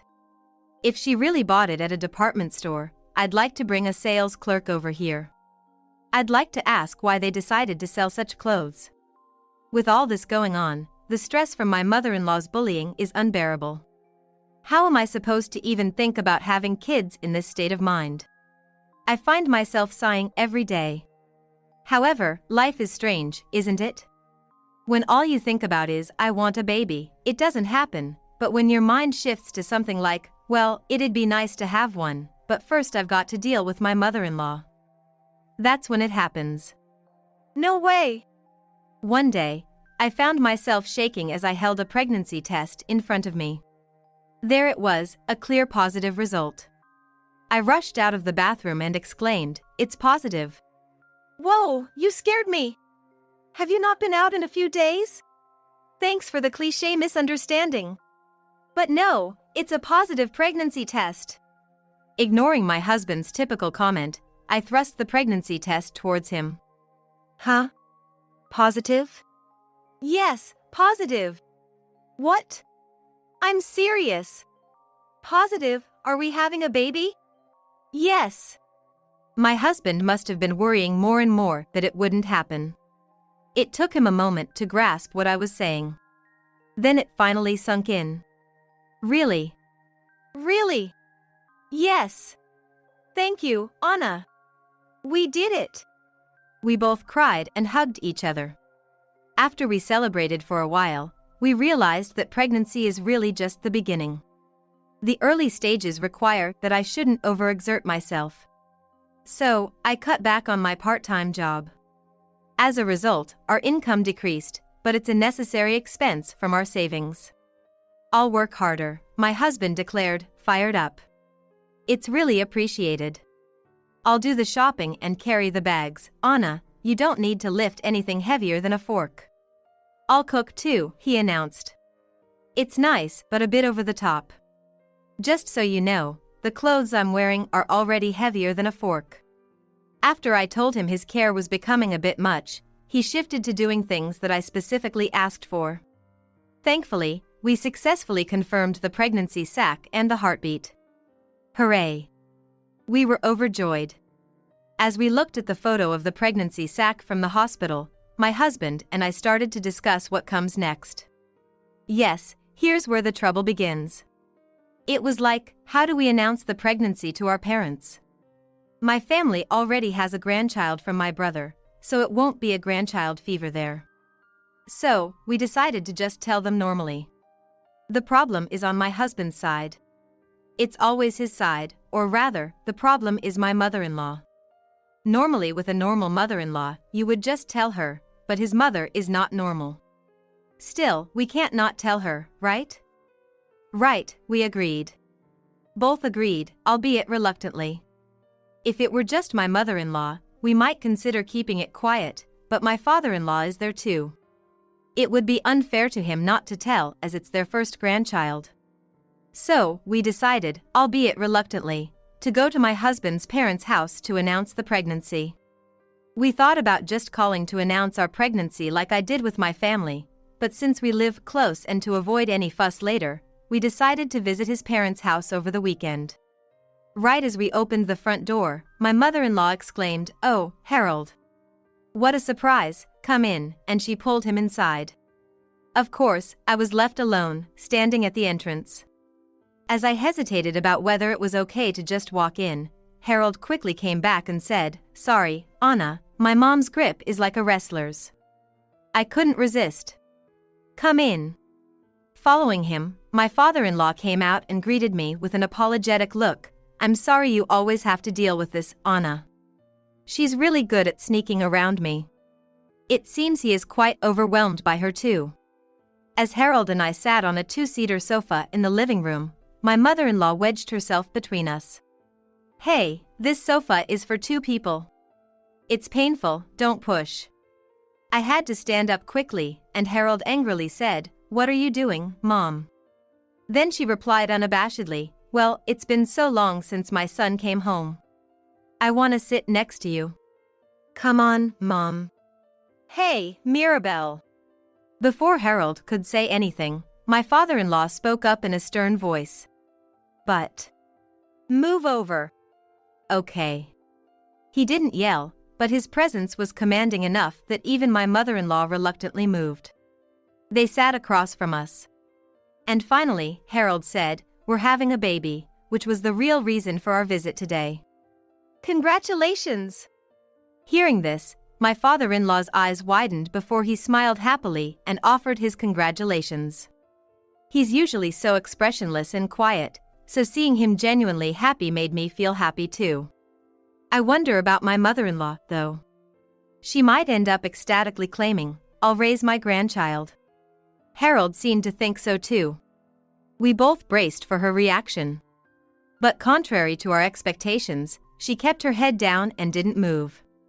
I thought she'd lift her head with a sparkling face saying, "I'll take care of my grandchild." This was an unexpected reaction, and as we watched, she slowly raised her head. "What?" Tears were streaming down her face. But it was clear these weren't tears of joy. Because she was glaring at me with a fierce expression. "I won't forgive this." "What?" What did my mother-in-law just say? As I tilted my head in confusion, she shouted louder, "I won't forgive this." "She's pregnant? Harold's child? This woman? She took my son from me, and now a baby too." I won't forgive this, never. Harold is mine, and if he has a child, it just means more enemies for me. I've been trying to get her out of the house. Why won't she leave? Why won't she divorce Harold? Why a child? Mirabel. While glaring at me with a resentful face, my mother-in-law's mouth moved frantically. If my father-in-law hadn't stopped her, she surely would have continued. Startled by her name being called, she snapped out of it. But until then, I was truly frightened by the demonic look she had given me. It was the first time I felt genuine fear towards her, as if she were possessed by something. Oh, I'm sorry. She apologized hastily. But despite her apology now, my fear didn't subside. I was thinking about how I just wanted to leave when she said, "I'll go make some coffee," and headed to the kitchen. After she left, my father-in-law deeply bowed and said, "I'm truly sorry, both of you. Dad, Mom's behavior, it's seriously not right." Yes, I think so too. Childcare was her life, after all. I'm also to blame. I wanted her to be a housewife, but that effectively trapped her in a small world. My father-in-law said sadly. What should have been a joyous announcement had somehow turned the atmosphere sour. "Just going to head home now," my husband said as my mother-in-law returned with the coffee. "Oh, I've prepared some nice coffee. At least have some before you leave." My husband looked at me troubled. "It's just coffee," I said, and he apologized with a sorry look. Honestly, my straightforward feeling was anger. Why do we have to feel so unpleasant about something that should be joyous? It's all her fault, isn't it? Thinking about it made me genuinely upset. This definitely wasn't morning sickness. However, contrary to my anger, my mother-in-law now sported a calm, smiling face, as if her earlier behavior was a lie. "I'm really sorry, Anna. I said some strange things out of shock." It was my father-in-law who responded to that. "Exactly. What are you thinking?" "Right, I'm sorry. Come to think of it, an apology from my mother-in-law might be a first. She tends to be overbearing, but with her husband by her side, she might actually behave more normally." With that thought, I glanced at her hands. The steam rising heavily spoke of coffee's heat. "That's right, you're married, and it's perfectly normal to be blessed with a child." "That's right, Mom. I need to behave properly too." "That's right, Mirabel. I'm gonna be a grandfather, and you're gonna be a grandmother." She smiled serenely, as if a spell had been lifted from her. Relieved, my husband and father-in-law began to talk. This might be the first time we've had such a peaceful moment with my mother-in-law around. Could it be possible that from now on, things will be calm? Maybe her outbursts are a thing of the past. I thought so. "Be careful, it's hot." She handed a mug to her husband. "Don't burn yourself." She passed one to my husband. I was absent-mindedly watching her hands. It was just then. "Here, Anna, take this too.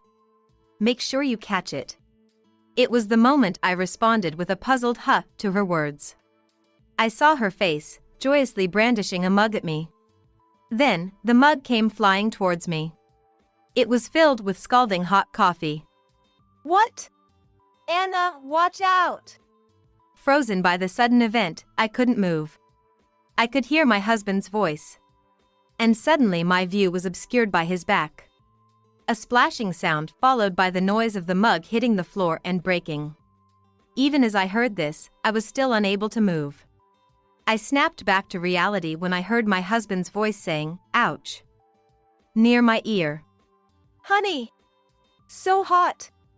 Are you all right?" "Yeah, I'm okay. I managed to shield it with my clothes, so it didn't hit me directly." "But still." I glanced at the floor where steam was still rising from the spilled coffee. The thought of how hot the coffee was and what could have happened if it had hit my face directly sent shivers down my spine. "What did you do?" I shouted, looking at her with accusatory eyes, but she seemed just as stunned by the unexpected incident. "Mirabel." My father-in-law approached her, his face red with anger.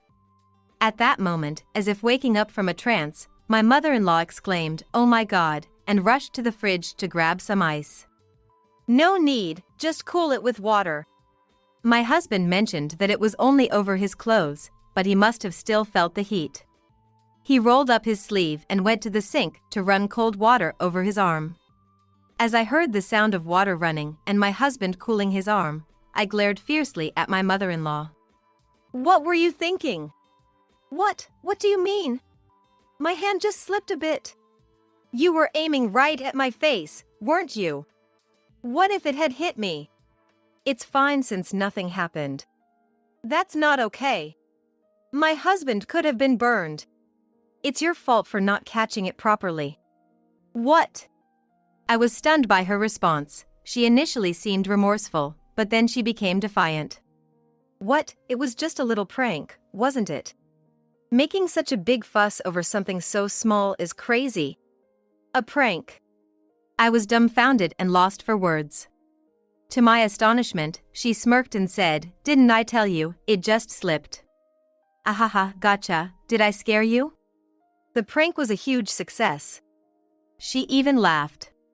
It really felt like everything went dark before my eyes, a saying that I realized was true in moments like this. My vision wasn't just obscured, it was overwhelmed by rage, a fiery red that seemed to blaze before me. How could someone go this far over mother-in-law antics? And to laugh about it, claiming it was a slip of the hand or a mere accident, even when her own son could have been severely burned. Unbelievable. "Mirabelle, what are you doing?" "What's the big deal?" I was just trying to lighten the mood because everyone seemed so tense. It was just a little prank. If Harold hadn't stepped in, it would have missed and hit the floor. "She's pregnant, for heaven's sake." "So what? Why is she acting all high and mighty just because she's pregnant?" Faced with her words, I realized that talking to her was pointless, and I walked away from the scene. When I went to check on my husband, he seemed to have avoided a burn, adjusting his sleeve. But he was gripping his phone, seemingly making a call. "Are you okay?" I worried he might have called an ambulance because he was seriously injured. As I approached, filled with anxiety, he smiled reassuringly to signal that he was okay. "No, sorry, but I need it urgently." My husband said so before hanging up the phone. "Did you call an ambulance?" "No, I'm fine, really." "Not an ambulance, but I called someone else." "Someone else?" In front of me, my husband smiled reassuringly as if to say everything was okay. And behind, my in-laws were arguing fiercely, much like a couple in the midst of a heated marital spat. "I can't take this anymore." "What the hell are you thinking?" "What are you thinking?" "That woman is a demon wife who stole our son." "Demon wife?"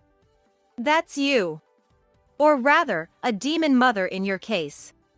Either way, what you did is unforgivable. What she did is even more unforgivable." Oh, what a mess.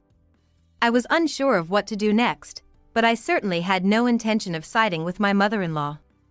Despite everything turning out okay this time, it was a dangerous situation not just for my husband but for me as well.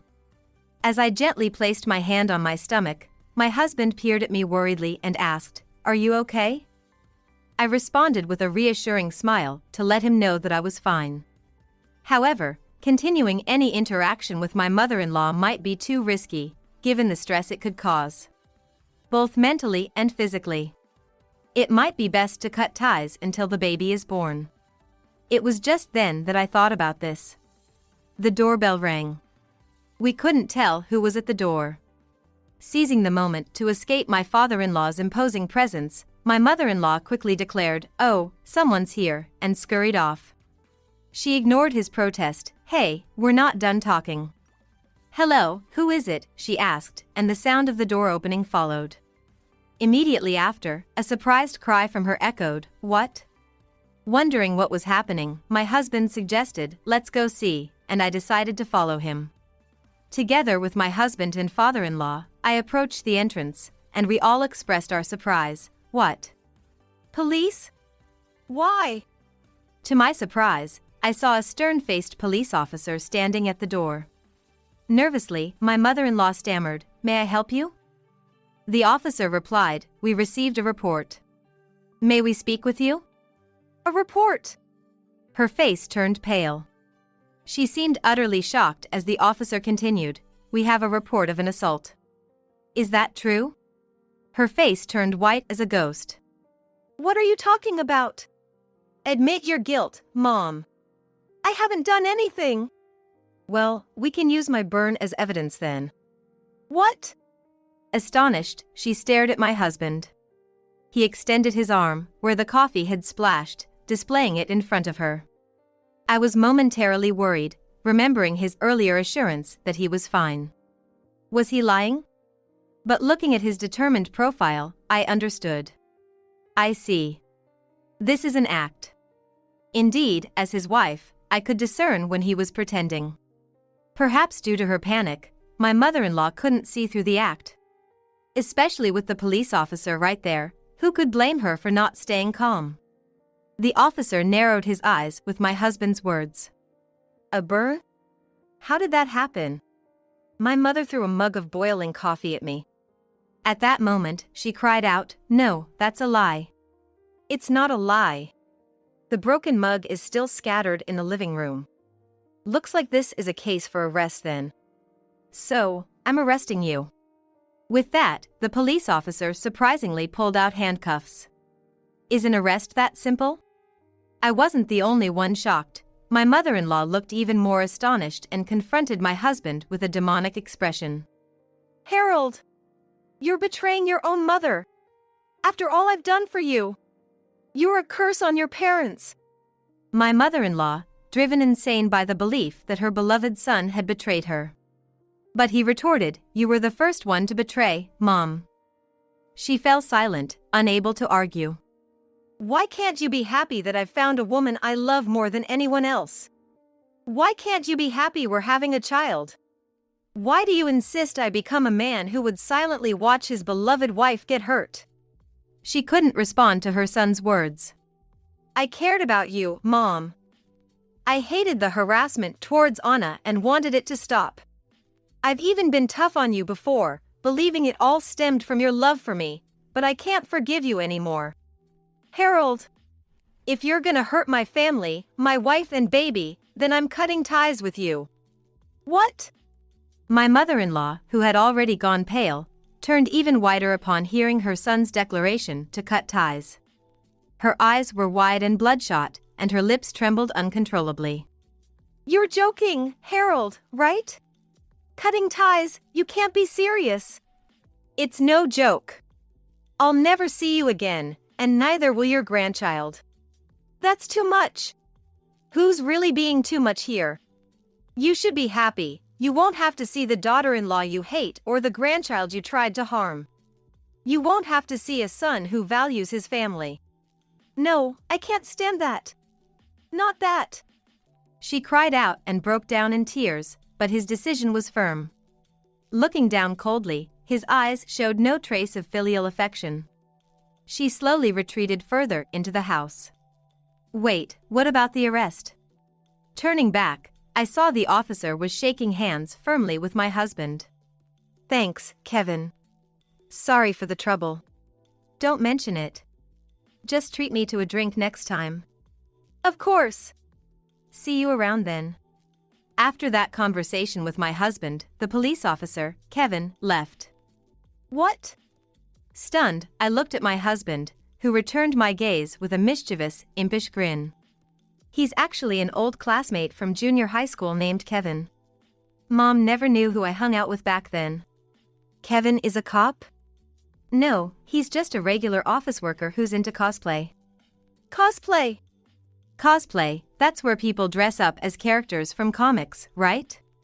I knew he had a police cosplay set because he'd shown me a picture before. Once you take a good look, you can tell it's nothing like a real police officer's uniform, though. Now that he mentioned it, I remembered. He was wearing a jacket to obscure it, but the color and design were different from a real police uniform I'm familiar with. He's still single and lives at his parents' home, so I thought he might be available. I just asked him if he could help out, and he came right over. It's good to have friends you can count on, With that, my husband laughed heartily as if he had successfully pulled off a prank. Mom said it was just a prank, so this was a prank back, a huge success.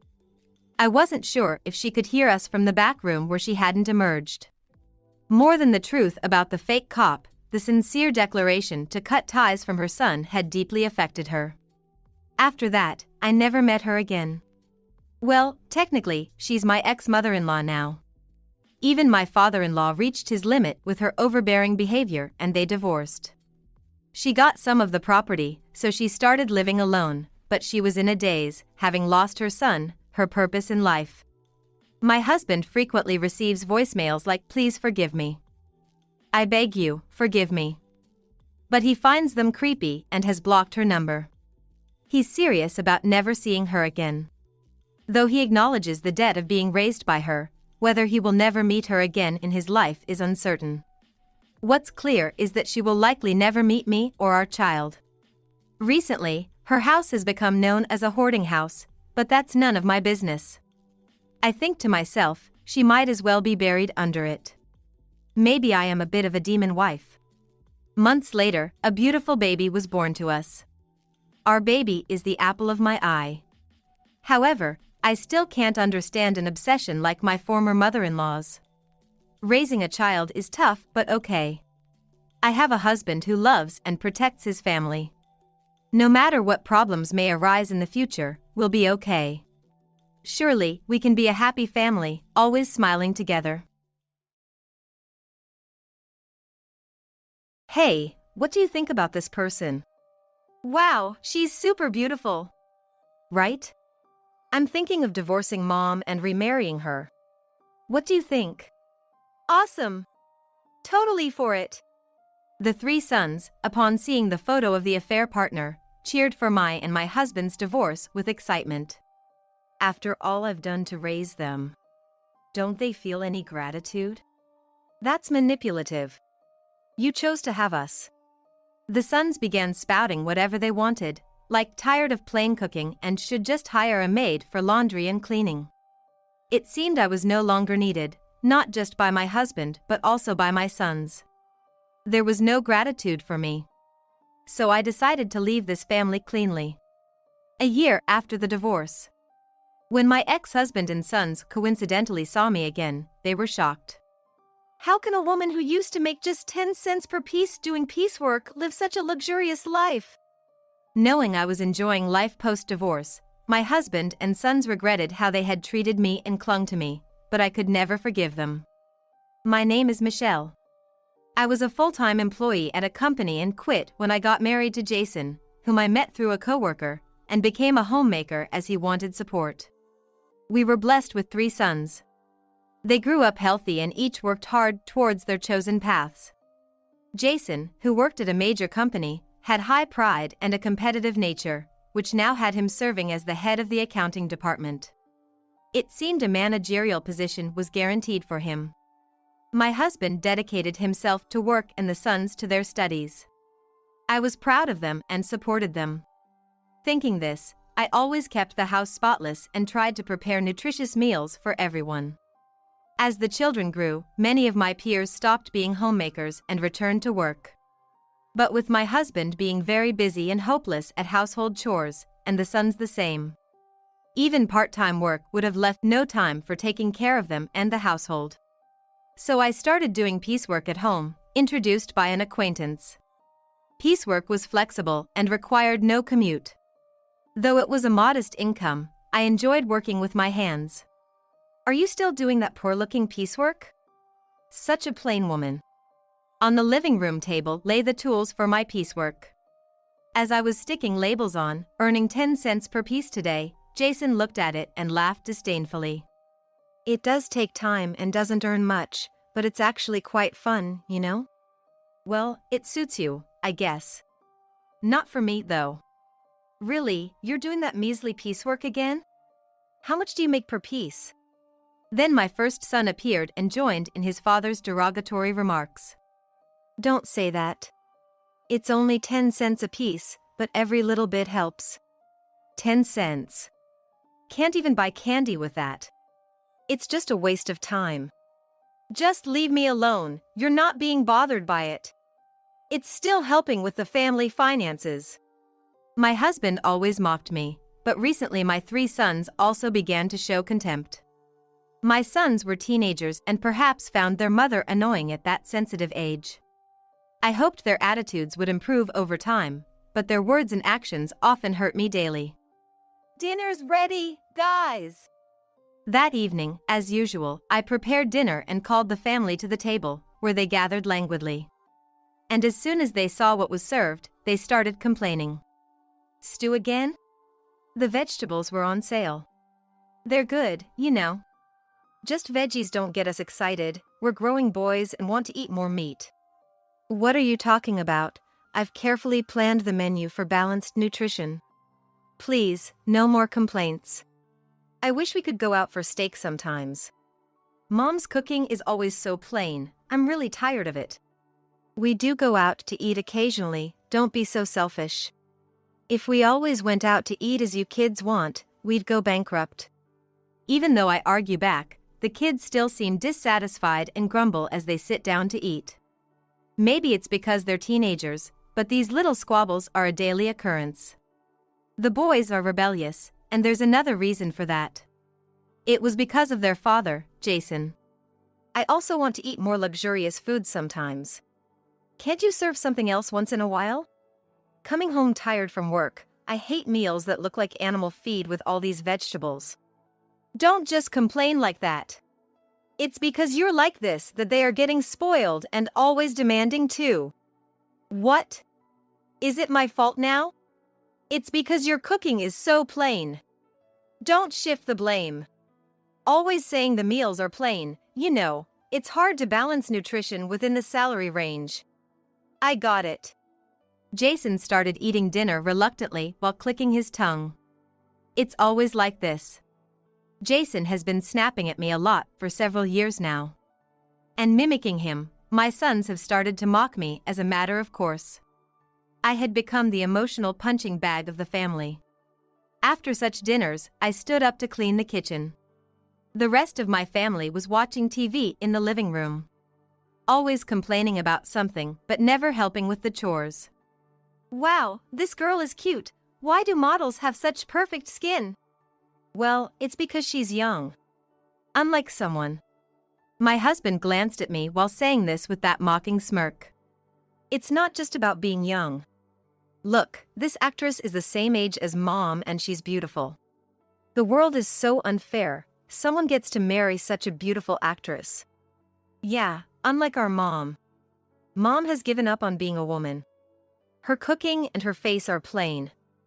A woman who doesn't wear makeup is just done. Really, we're so unfortunate. Everyone burst into laughter, agreeing. What an awful atmosphere. Lately, I've been feeling this way more often. I have to listen to such conversations almost every day. I did talk back sometimes, but it was 4 against 1, so I never stood a chance. So I endure quietly, but it's impossible not to accumulate stress in such a daily life. Once, Jason was kind. My sons used to say they loved me. But now, tears blurred my eyes as I remembered the kind family we used to be. Now, there was no one in this house on my side. And then, one day, an incident occurred that put an end to the tense family relations. Again, leaving laundry scattered around.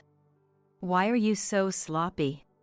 As Jason went to take a bath after coming home from work, I picked up his casually discarded clothes in the changing room. Jason has always been untidy, so it's normal for him to leave clothes scattered, and I always end up cleaning after him. I picked up the crumpled shirt off the floor. Then I noticed something odd. What's this smell? It wasn't the smell of detergent or body odor, but an unpleasant scent. It was the smell of women's perfume. The strong scent was coming from the shirt Jason had just taken off. As I checked the shirt thoroughly, I found lipstick on the collar. Could it be an affair? The clear evidence of contact with a woman made my blood run cold. I confronted Jason as soon as he came out of the bath. I expected him to make excuses, but his reaction was unexpected. You found out. I've been careless because you hadn't noticed until now. What do you mean by all this time? You're really oblivious, aren't you? Even when I say I'm working overtime and come home late, you don't notice a thing. It's been great for cheating. Jason has been claiming to be busy with work, saying he needed to stay late or work on weekends in recent years. But all that was a lie. He'd been meeting his affair partner instead, and he confessed this without any remorse. Our sons are grown up now, and I don't need to be with you anymore. I'm at my limit having to look at your dreary face. Hey, guys, come here, I've got something to talk about. Casually, my husband called out to the sons in their rooms. Wondering what was going on, the three of them came out of their rooms. My husband operated his smartphone and then showed the screen to the boys.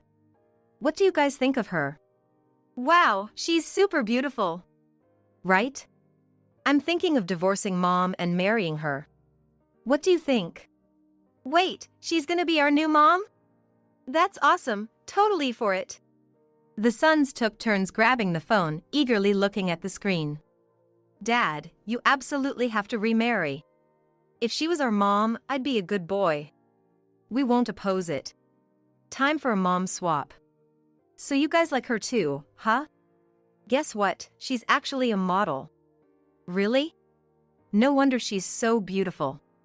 She's worlds apart from Mom. Yay! A new mom. I'll start calling her Mommy. You guys, why? I was speechless at my son's outrageous reaction. Normally, wouldn't they say they don't want a divorce? But all four of them praised my husband's new partner as if ignoring my feelings entirely. That's terrible. I've tried my best raising you all. Don't you have any gratitude? That's manipulative. You are the one who chose to have us. Just because you're our mom doesn't mean you can act all high and mighty. Yeah, right. Mom's plain and kind of poor looking compared to her, it's fine if she's not around. My sons started spouting whatever they wanted, like tired of plain cooking and should just hire a maid for laundry and cleaning. There was no trace of gratitude towards me. So I understand how you all feel. I'm not needed in this house, then. You're sensible for once. That's right, please divorce. With the sons on his side, my husband was pleased. Being told such things, I couldn't help but be furious. Fine, I'll leave this house. Be happy with your new mom. By then. Would have done it anyway. You're going to struggle, but try your best. Bye. Everyone let me go without any attempt to stop me, all with smug, unpleasant smiles on their faces. I cut ties with such a family and immediately packed my things and left the house. Afterward, through a lawyer, the paperwork was sent, and my divorce from Jason was finalized swiftly. My sons went with Jason, and the child support was offset against division of property. You, being just a homemaker with only a bit of income from piecework, it's a pity you won't get any money. Jason looked down on me with a triumphant attitude, but I was fine with the divorce happening quickly, even if it meant no money. The emotional scars from being betrayed by the entire family wouldn't heal easily. So, at least, I wanted to start a new life somewhere new and forget about the past. With that thought, I immediately began looking for a new place to live. A year had passed since then. After shopping, I parked my car in the garage as usual. Suddenly, several men appeared before me.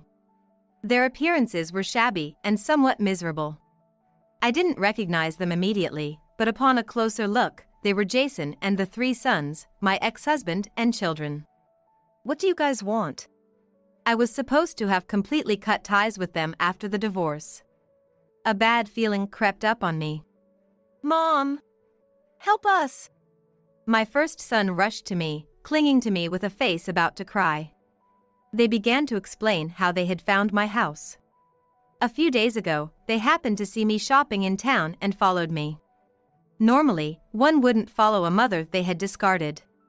But there was a reason they felt compelled to follow me. How can you afford to shop at such high-end stores? My husband interrogated me in a harsh tone, as if he couldn't believe it. Looking at their clothes, it was clear they didn't seem to have any money. On the other hand, I now own a foreign car and live in a famous upscale neighborhood. The store they saw me at was a high-end brand store that ordinary people can't just walk into. Perhaps the former family smelled money when they saw how well I was doing. How can someone who only did sticker-placing piecework live in such a house? You must have a wealthy lover or something. Coming out of nowhere and starting with that. I was appalled by my ex-husband's accusatory tone. Despite the divorce, he seemed to want to belittle me, but as Jason said, I hadn't become wealthy by relying on someone else. Unknown to my family, I actually had a substantial amount of savings. When I worked as a company employee before getting married, I started investing my severance pay. Now it's worth $5 million, allowing me to live without working. If that's the case, there was no need for you to do piecework. When I revealed this, Jason yelled as if outraged. The profit from investments is strictly my personal asset. Besides, I enjoyed doing piecework, and if I had told you and the boys about the money, you would have relied on me and spoiled yourselves. That's why I kept it hidden from you. Indeed, there was no need for me to do piecework. But I started it to fit in with my mom friends who also earned through piecework, and even though it didn't earn much, I enjoyed the meticulous work as a pastime. Sticker placing was really fun, you know? And after we separated, I got really into real estate investment to distract myself from the loneliness. My assets kept increasing, and now I'm having trouble with taxes. In my words, not only Jason but also my sons were utterly astonished. The sons I saw for the first time in a long while looked paler and unhealthier than before. By the way, you all look quite pale. Are you eating properly? Though Jason took them with him, they were still my biological sons. I couldn't help but worry and impulsively asked about their well-being. It's all because of that woman. Our home is a mess. My first son responded bitterly to my question. As it turned out, the woman Jason had intended to remarry had no intention of marrying him from the start. She had approached him only for his money. Jason had fallen for her at a nightclub and tried to attract her attention by treating her to expensive dinners and showering her with high-end brands. However, when he proposed, she flatly rejected him, saying, "I'm not interested in a divorced man with kids." But unable to give her up, Jason hired a detective to locate her home. It turned out she was already married and had a family with another man. I was deceived by that woman. She said she was single. I can't believe she was already married. She tricked me. Jason stomped his feet in frustration, evidently upset about being deceived and exploited. But this man had once discarded me. I couldn't feel a shred of pity for him. Mom, being apart made us realize we need you. Right, the house is dirty without you, and we're sick of ready-made meals. Come back quickly. Help us. My sons began to plead tearfully for me to return home. All right. I sighed, and overwhelmed by their clinginess, I agreed to return home. Then they all joyfully celebrated. However, inwardly, I was completely fed up with their lazy behavior. When I visited my former home, the house was foul-smelling with clothes strewn about and garbage piled up. Since I left this house, there has been no one to do the household chores, and there have been constant complaints from the neighbors. Why doesn't any of the 4 grown men clean? Huh? Housework is women's work. Why should men have to do it? If Mom comes back, everything will go back to how it was. Oh, I'm so glad. I was sick of living in this filthy house. Realizing their selfish reasoning, I understood that I had failed in raising them. Influenced by their father, my sons had grown into men who, despite being completely incapable of caring for themselves, held deeply misogynistic views. If Mom is rich, we can finally say goodbye to poverty. Poverty? You have an income, don't you? Well. According to my sons, Jason had been squandering most of his income on his mistress. There should have been some savings, but that was quickly depleted, and they soon found themselves unable to afford the educational expenses for the 3 boys. My first and second sons had to drop out of college, and the youngest gave up on attending altogether. That's why we're working part-time, but it's still tough to make ends meet with 4 people. Moreover, Jason, in debt up to his neck, had misused his position as an accountant and dipped into company funds. Embezzlement was quickly discovered, but the company, fearing a tarnish to its image, chose not to file a police report and simply fired him. Desperate, Jason struggled daily to find a job, but rumors of his embezzlement spread, making it difficult for him to secure employment. Jason then turned to drinking to soothe his stress and, compounded by his erratic diet, was now suffering from gout. "Please, help us!" The proud Jason was casting aside all shame and pride in begging me for help. Their situation must be dire. "We can't do without Mom. Please, we beg you, come back." My sons followed suit, begging after Jason. All four were bowing down to me. But I felt no inclination to help them. "You reap what you sow. Don't come clinging to me now after all you've done." I looked down at them coldly as I spoke. They might have thought that crying and begging would make me forgive them, but I could not. I could not forget the treatment they had given me. "You said you didn't need a plain wife and mother. Well, I feel the same way. I don't need a husband or sons who ridicule and then discard someone." As I spoke, I took a wallet out of my bag. It contained 10 $100 bills. I placed them on the table. "Consider this severance pay. Never show up in front of me again. Jason, and you boys too, stop relying on others and start taking care of yourselves. It's disgraceful." As I said this, I glared at the four of them in front of me. Then they murmured in disbelief, their heads drooping. I left the living room and closed the door behind me. Immediately, from the living room came shouts of "It's my money," as the four scrambled and fought over the money on the table. It saddened me to see how low they had fallen, but I hoped they would somehow manage to live on their own. Later, I heard that Jason and the boys had sold the house and moved into a small public housing unit. Though Jason had difficulty finding a new job, he eventually got hired by a construction company and now spends his days doing unfamiliar physical labor, taking care of his sons. It seems he has finally developed a sense of fatherhood. Though their life is still tough, he works diligently without complaint. Similarly, the first and second sons are now working and living at a small factory. The youngest, who didn't go to college, is now working part-time to help with the family finances. Though they are still far from escaping poverty, they have become significantly more responsible than before, and knowing this, I felt relieved. Despite the terrible treatment that drove me away, they were still my family at heart. I hope they continue to grow into respectable adults who can take care of themselves. Meanwhile, I've turned one room in my house into a craft studio. Being naturally skilled with my hands, I decided to pursue what I love. Now, many students come to my classes based on word of mouth, and I enjoy delightful times hosting parties at the end of the sessions. Betrayed by my family and left alone, I've now gained a life of freedom where no one can ridicule me. Even though we're apart, I pray for my son's health and happiness, and I plan to live my life the way I want to from now on.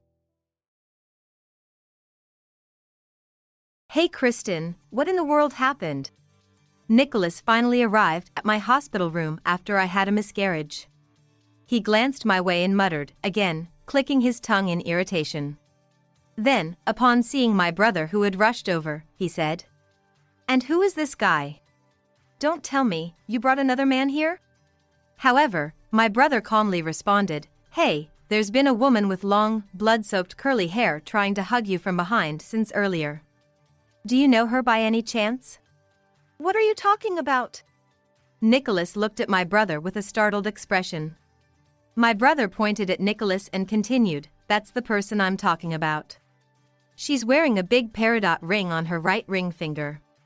At that moment, Nicholas started to shiver violently. "Ugh!" He groaned at my brother's words and hurriedly fled the room. "My name is Kristen Rodriguez, I'm 29 years old. I live with my husband Nicholas. And I'm working with no children. We are a couple who eloped. It was 5 years ago. I was just 24, in my second year of employment, and couldn't attend company social gatherings due to my parents' policies. The following year, such gatherings were less frequent due to the times, but back then, it was common for the younger employees to go out and have fun. Our family was strict about attending these gatherings, essentially making them off-limits unless absolutely necessary. I always felt out of place as my colleagues would comment on my poor socializing. During one rare outing that I sneaked away to a mixer, I met my current husband Nicholas. He was a smartly dressed salesperson 6 years older than me. He was introduced as a hard-working individual by other attendees. That day, he was considerate towards me, a newcomer to such gatherings. He helped me catch up with conversations, discreetly stopped others from pressuring me to drink, and even rescued me from an unwelcome after-party, taking me to a taxi. His demeanor back then was very gentlemanly. I was instantly attracted to him. Eventually, we started meeting privately and officially became a couple. 6 months later, he proposed. I was thrilled and immediately said yes. However, my family was not so accommodating. My family has been wealthy for generations, with my father being a senior executive at a major local company. My parents always said they would scrutinize my partner themselves, and they had been strict about relationships throughout my school years. In hindsight, my naivety in judging people was probably clear to my parents and even to my only brother, Andrew. Andrew always used to say to me, "I won't stop you from seeing whoever you like, unlike Dad and the others, but at least let me meet him first." My brother, 10 years older than me, was the most dependable person I knew. Even so, I hesitated to introduce Nicholas to him at that time. I was afraid of Andrew's piercing gaze that seemed to see right through everything. Defying our parents and avoiding Andrew's sad looks, Nicholas and I ended up eloping. I first moved into his condo, and because of that, he started facing harassment from his boss at the company where he worked at the time. My father's company was a client of his. Perhaps we were too carefree back then. We decided to quit our jobs and move to a different state together. We both decided, and then we quit our jobs and moved to another state. And there, we got married. Looking back, that might have been the happiest time for us. Because once we moved, Nicholas's attitude towards me gradually began to change. The condo we moved into was older, cheaper, and smaller than where he had lived before. Once we started living there, Nicholas suddenly told me, "I'm gonna have to work harder than ever before. So you're gonna have to take care of all the household chores." "All right, then I'll just..." I began, but Nicholas cut me off. "But of course, you should keep working full-time like before." He said it as if it were obvious. "Your job is much easier than mine, right? It's only natural you do the housework too." I couldn't respond to Nicholas. Indeed, my earnings were nowhere near his. After moving, Nicholas found another job in sales, and I managed to get re-employed as well. But it was quite different from the cushy job I had when we were financially supported by my family. The salary was lower, and the conditions were far from good. The one difference was that most of my colleagues at the new job were women about a decade older than me, and they took more care of me than those at my previous company. On my way home, I'd do the shopping and had to get used to doing all the household chores properly. In the condo where I first moved in with him, Nicholas had been particular about the interior and never let me touch the cleaning. And he was good at cooking, often having meals ready while I was asleep. However, after we moved, he stopped doing that altogether and left everything to me, harshly criticizing how I did things. "Hey! There's dust accumulating here." "I'm sorry, I didn't notice. It was the same last time. Don't think someone else is always going to take care of it for you." All I could do was nod in agreement. At that time, I thought he was right. Indeed, at my family home, I knew how to cook, clean, and do laundry, but I didn't have to do much of it. Suddenly, I had to do everything, not just for myself but for him too. And if I didn't meet his standards, he would point it out harshly, making it a relentless and exhausting life. Moreover, even when I was tired and wanted to sleep, he would insist on maintaining our marital relations. Even though I told him I was tired, Nicholas just wouldn't listen. Gradually, his dissatisfaction with my complaints seemed to increase, and he started going out at night more frequently. Back then, I always thought this was all my fault. After all, He had been a top salesperson at a good company, and it was all because of me that he had to move out of his route and into a cramped condo. That's why I felt I had to give it my all with him. I truly believed that. And so, I pushed myself harder at work and took housekeeping more seriously, waiting for my often absent husband to come home. Maybe around the second year of our marriage, I got pregnant. But I miscarried before I even realized I was pregnant. Nicholas was surprised by this, called an ambulance immediately, and seemed worried as he stayed by my side for a while. At that moment, I thought Nicholas's affection for me had returned. But perhaps it was just an illusion. When I was discharged from the hospital and went back to work, Nicholas started dipping into our joint savings. I'm not sure when I noticed it. One day, when I went to update our bank book, I saw that the balance was rapidly decreasing. "What have you been spending money on lately?" I asked, timidly showing him the bank account. "That's none of your business, isn't it? Do you have a problem with what I do?" "But this bank book is our joint asset. We might need to suddenly go to the hospital like last time, and that applies to you too." "Yeah, that's true. But that was because you miscarried on your own." When I heard those words, I was momentarily baffled. "What are you saying?" "It was a miscarriage. Our child was lost." "But that was something your body did on its own, wasn't it?" I was at a loss for words. "And we can always have more kids in the future.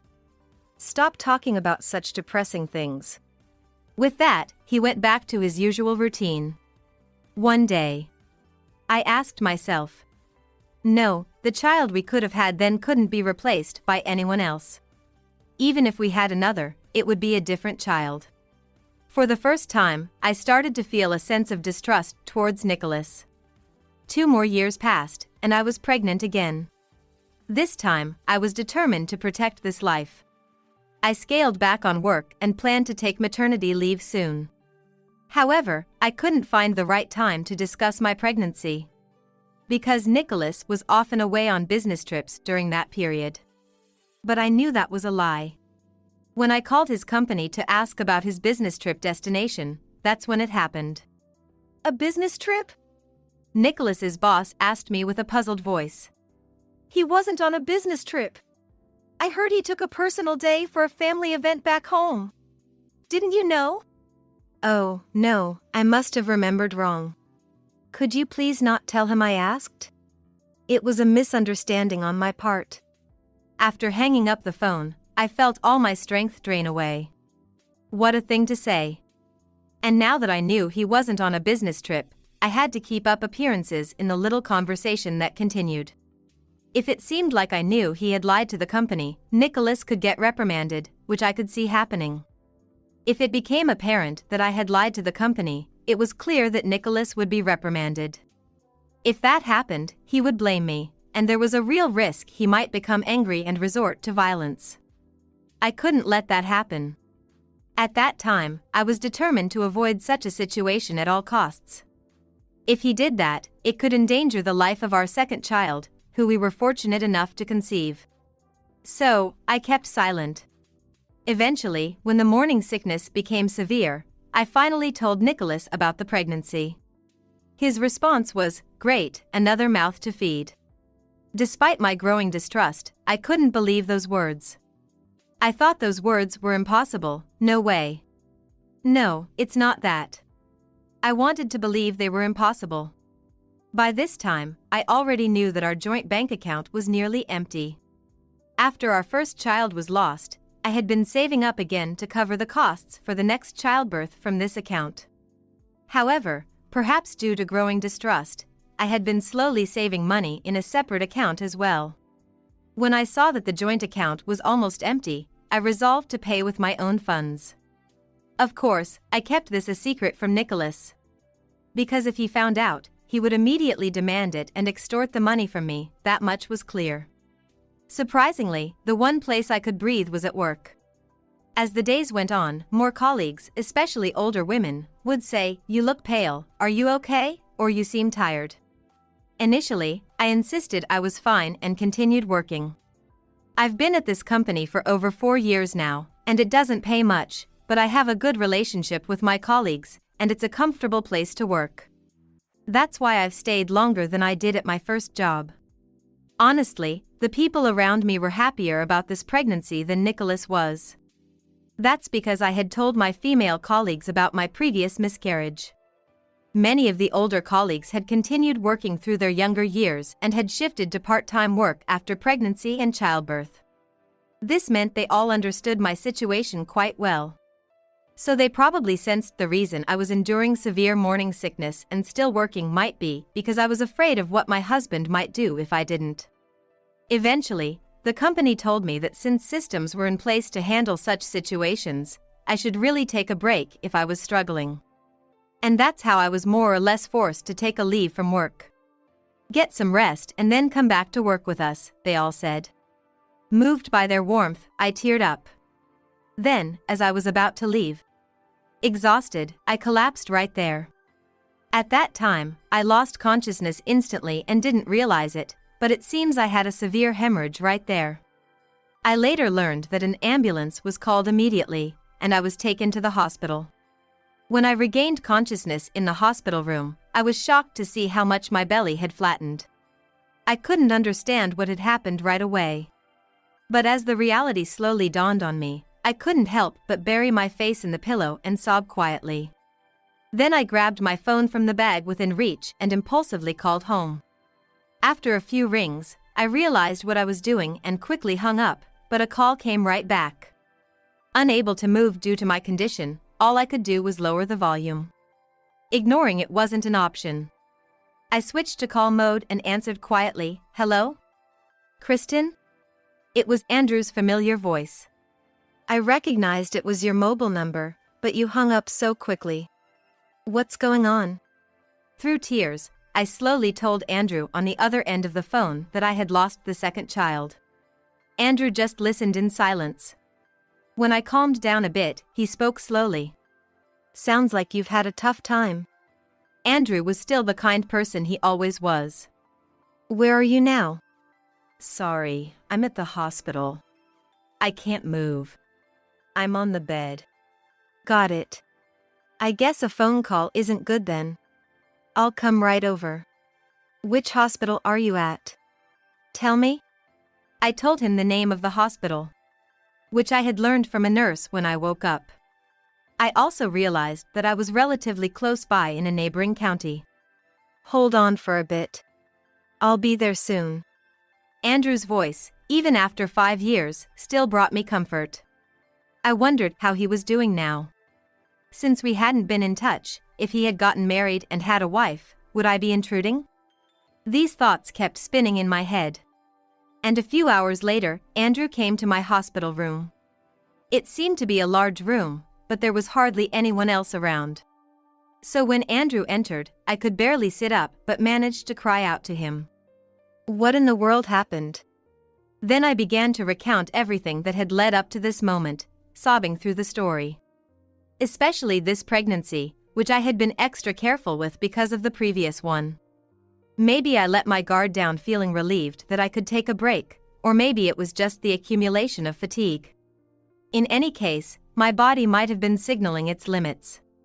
As much as to say that the life that was supposed to be there could no longer stay. "You've been through a lot," Andrew said as he stroked my hair. "By the way, how's he doing? Hasn't he contacted you yet?" I shook my head no. "I heard from the hospital staff that they contacted his office. So I've been waiting, but he hasn't shown up yet."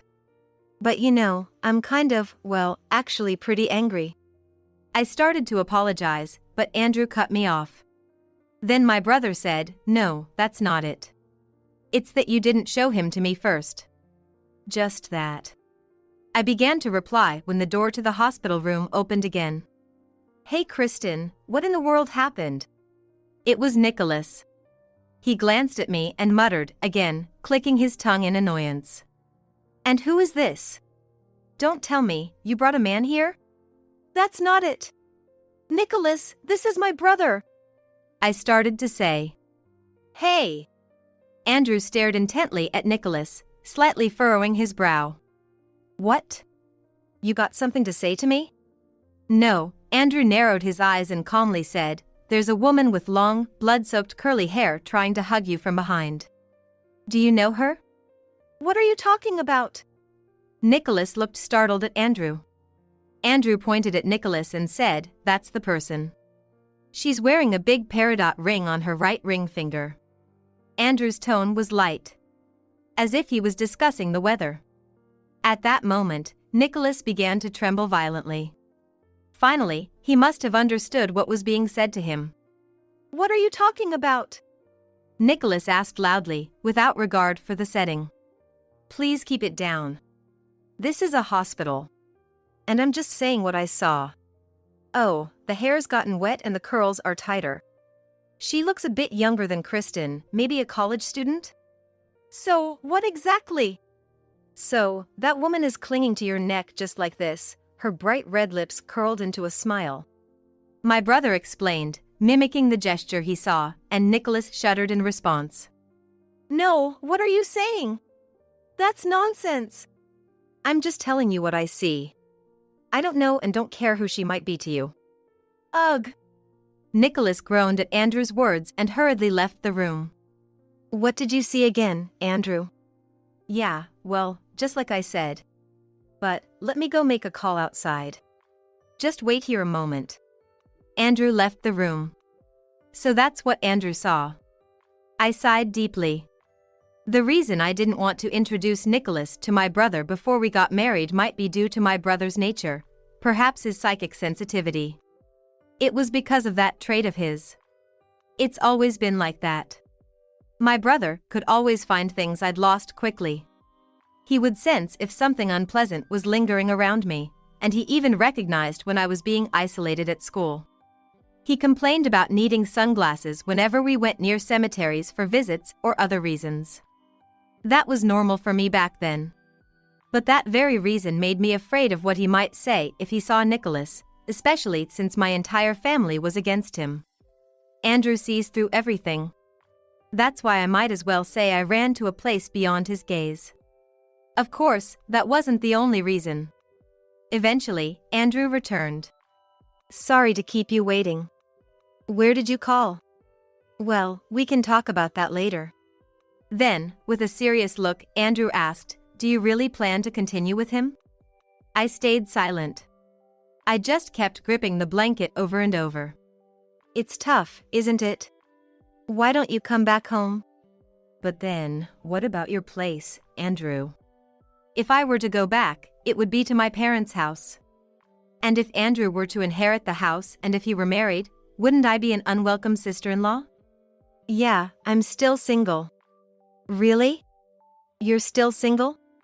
"Yeah, with this condition, it's tough finding a woman without any hidden aspects.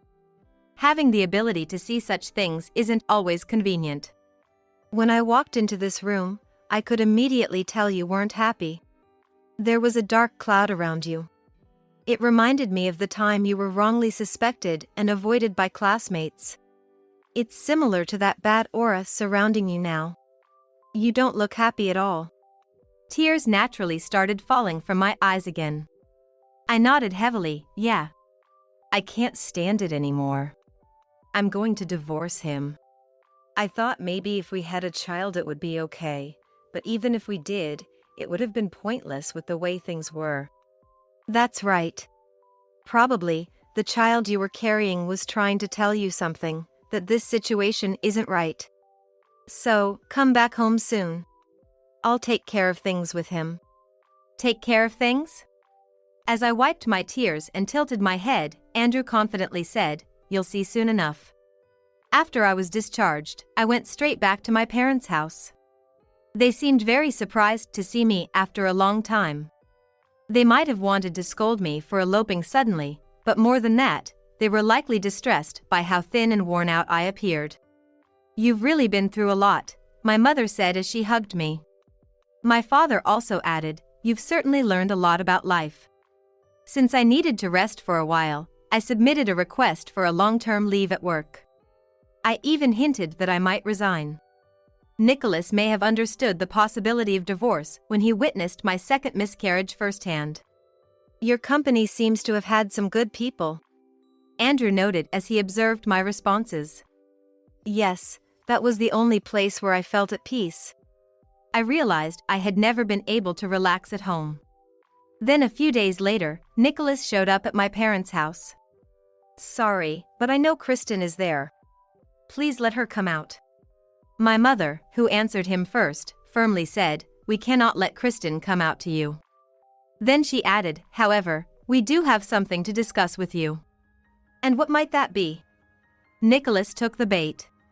To get straight to the point, we ask that you divorce Kristen. Is that Kristen's wish? Yes, it is.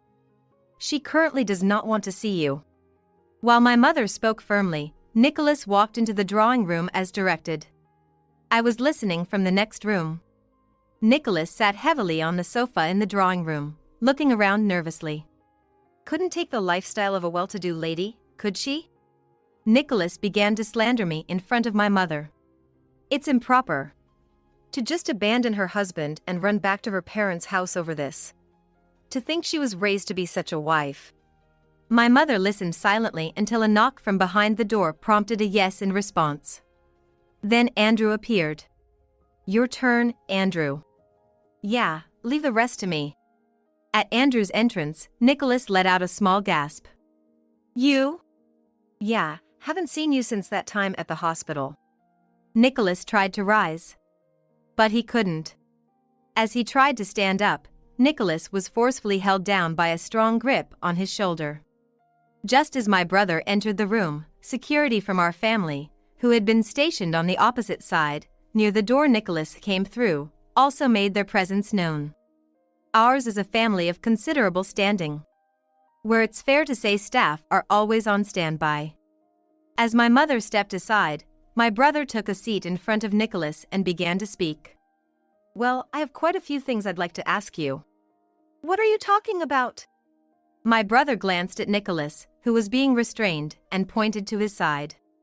Yeah, today, there's a woman who's been hugging you from the side. What are you talking about?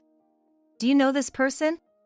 Andrew then took out a photo of a woman and placed several copies on the table in front of Nicholas. He gasped again. Why do you have that? Nicholas started but then stopped himself. I don't know this woman. And he pretended as if he didn't know. You don't know her? But you see, whether it's behind or beside you, I can see this lady's arms slowly tightening around your neck. You're totally unaware of it, aren't you? No, what are you even saying to me? Well, let's just say I tend to see things that others don't. But that alone isn't enough to prove you did anything to her. That's why I had our guys look into whether anyone knew this person. He then showed a sketch he had drawn of the woman.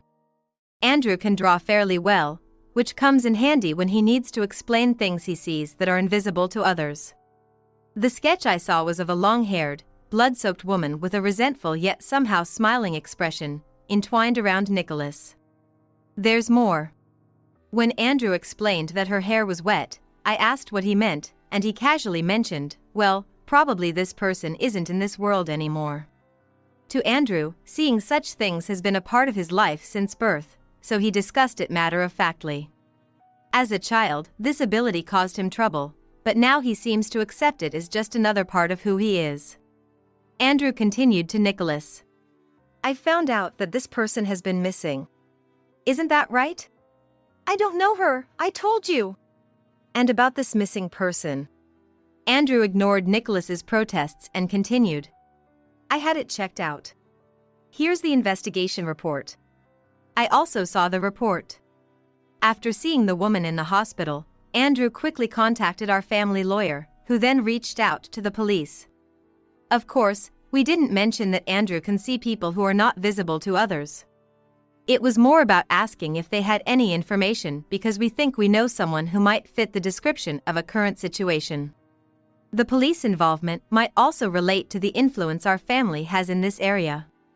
It turns out that the woman suddenly disappeared last year, and her family had filed a missing persons report. Incidentally, she lived near the condo we used to live in the neighboring county. I thought maybe Nicholas started seeing her during the days he didn't come home, using the savings we had built up. So maybe that person. I asked Andrew hesitantly when I heard the results of the investigation. Yeah, probably, Andrew replied ambiguously. And probably now, he was thinking of confronting Nicholas about it. From about the year before last, you started spending more and going on trips frequently, didn't you? That's strictly our personal business. It has nothing to do with you. It does matter. My sister saved up that money, and you ended up spending it on that woman, right? Nicholas seemed increasingly irritated by Andrew's calm demeanor. That's a matter between spouses. Well, that includes why we want you to divorce Kristen now. No, that would be inconvenient for me. Nicholas flatly refused. Why? I guess I know, because it would mean one less breadwinner, right? Nicholas clicked his tongue again. After a moment of thought, he said, I might agree to the divorce, but how about you give me something in return, as he made a circle with his fingers. What, are you asking for money to agree to the divorce? Well, yes. You guys have been against it all along, haven't you? Kristen couldn't return home because of that. I didn't mind divorcing, but I felt bad for making her homeless, so I stayed married to her. Hearing this, I almost felt sick.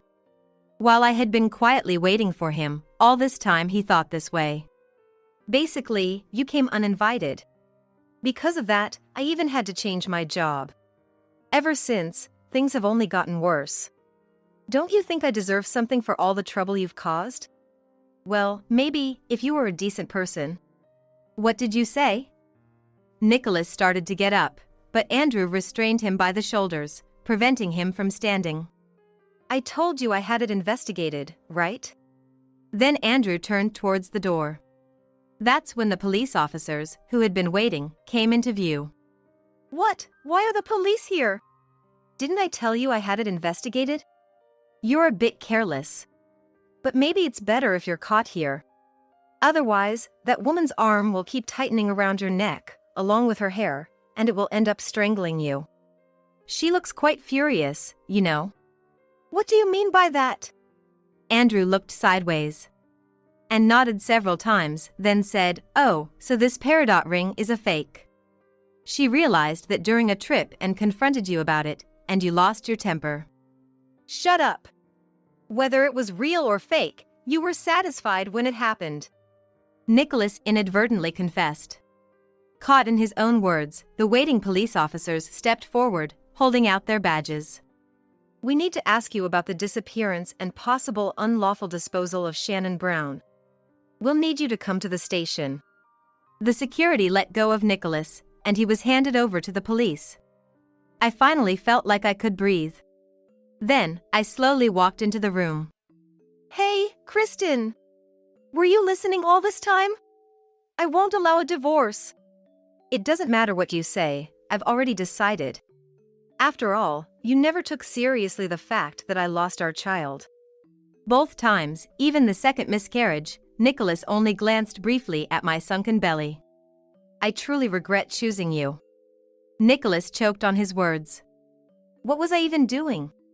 I wasted my time, energy, and money on someone like you. Ridiculous. Seemingly surprised by my outspokenness, Nicholas gaped at me. Goodbye. We won't meet again. I'll let the lawyers handle everything from here. Wait, Kristen, hey! Let's go, please. Nicholas still seemed to want to say something, but the police ushered him away. Following the police interrogation, Nicholas confessed. The missing Shannon Brown was a student living nearby. The younger woman, who met Nicholas through a sugar daddy arrangement, apparently wanted to marry him. She had been pressing for a divorce between us. Nicholas probably still saw me as a financial resource. His ultimate goal during this latest incident at my parents' home might have been to extort money by using the divorce as leverage. However, for Nicholas, Shannon Brown was nothing more than a fling, without any further use. During a trip to the mountains, they argued about a fake ring, and when he forcefully pushed her away, she fell and severely hit her head. It might have just been an accident, but what Nicholas did next was not. He dragged Shannon to the edge of a cliff and pushed her off. Because the mountain was outside the usual search areas, Shannon's whereabouts became unknown, complicating the search efforts. Later, based on Nicholas's statements, Shannon was discovered buried under grass near a spring in the mountains. Nicholas was arrested again, and it was certain he would serve a long sentence. Through my lawyer, I managed to get Nicholas to sign the divorce papers, and I was finally free. I'll be going now. Take care. Do your best. Encouraged by my mother's voice, I took my first step towards a new job. For a while, I completely quit the company I had been working at to rest my mind and body, and returned to my parents' home. Once I felt more stable physically and emotionally, I started looking for a new job. The 5 years of living might have toughened me up a bit, given my sheltered upbringing. I'd like to think I've become more resilient than during my initial office life. But for now, I think I'm done with marriage. Especially considering the fact that I've lost 2 pregnancies. For now, I want to stay away from marriage and pregnancy. Andrew is waiting for the shadows around me to clear and for a peaceful atmosphere to return. I don't know what the future holds, but this time, I want to live while taking good care of myself and those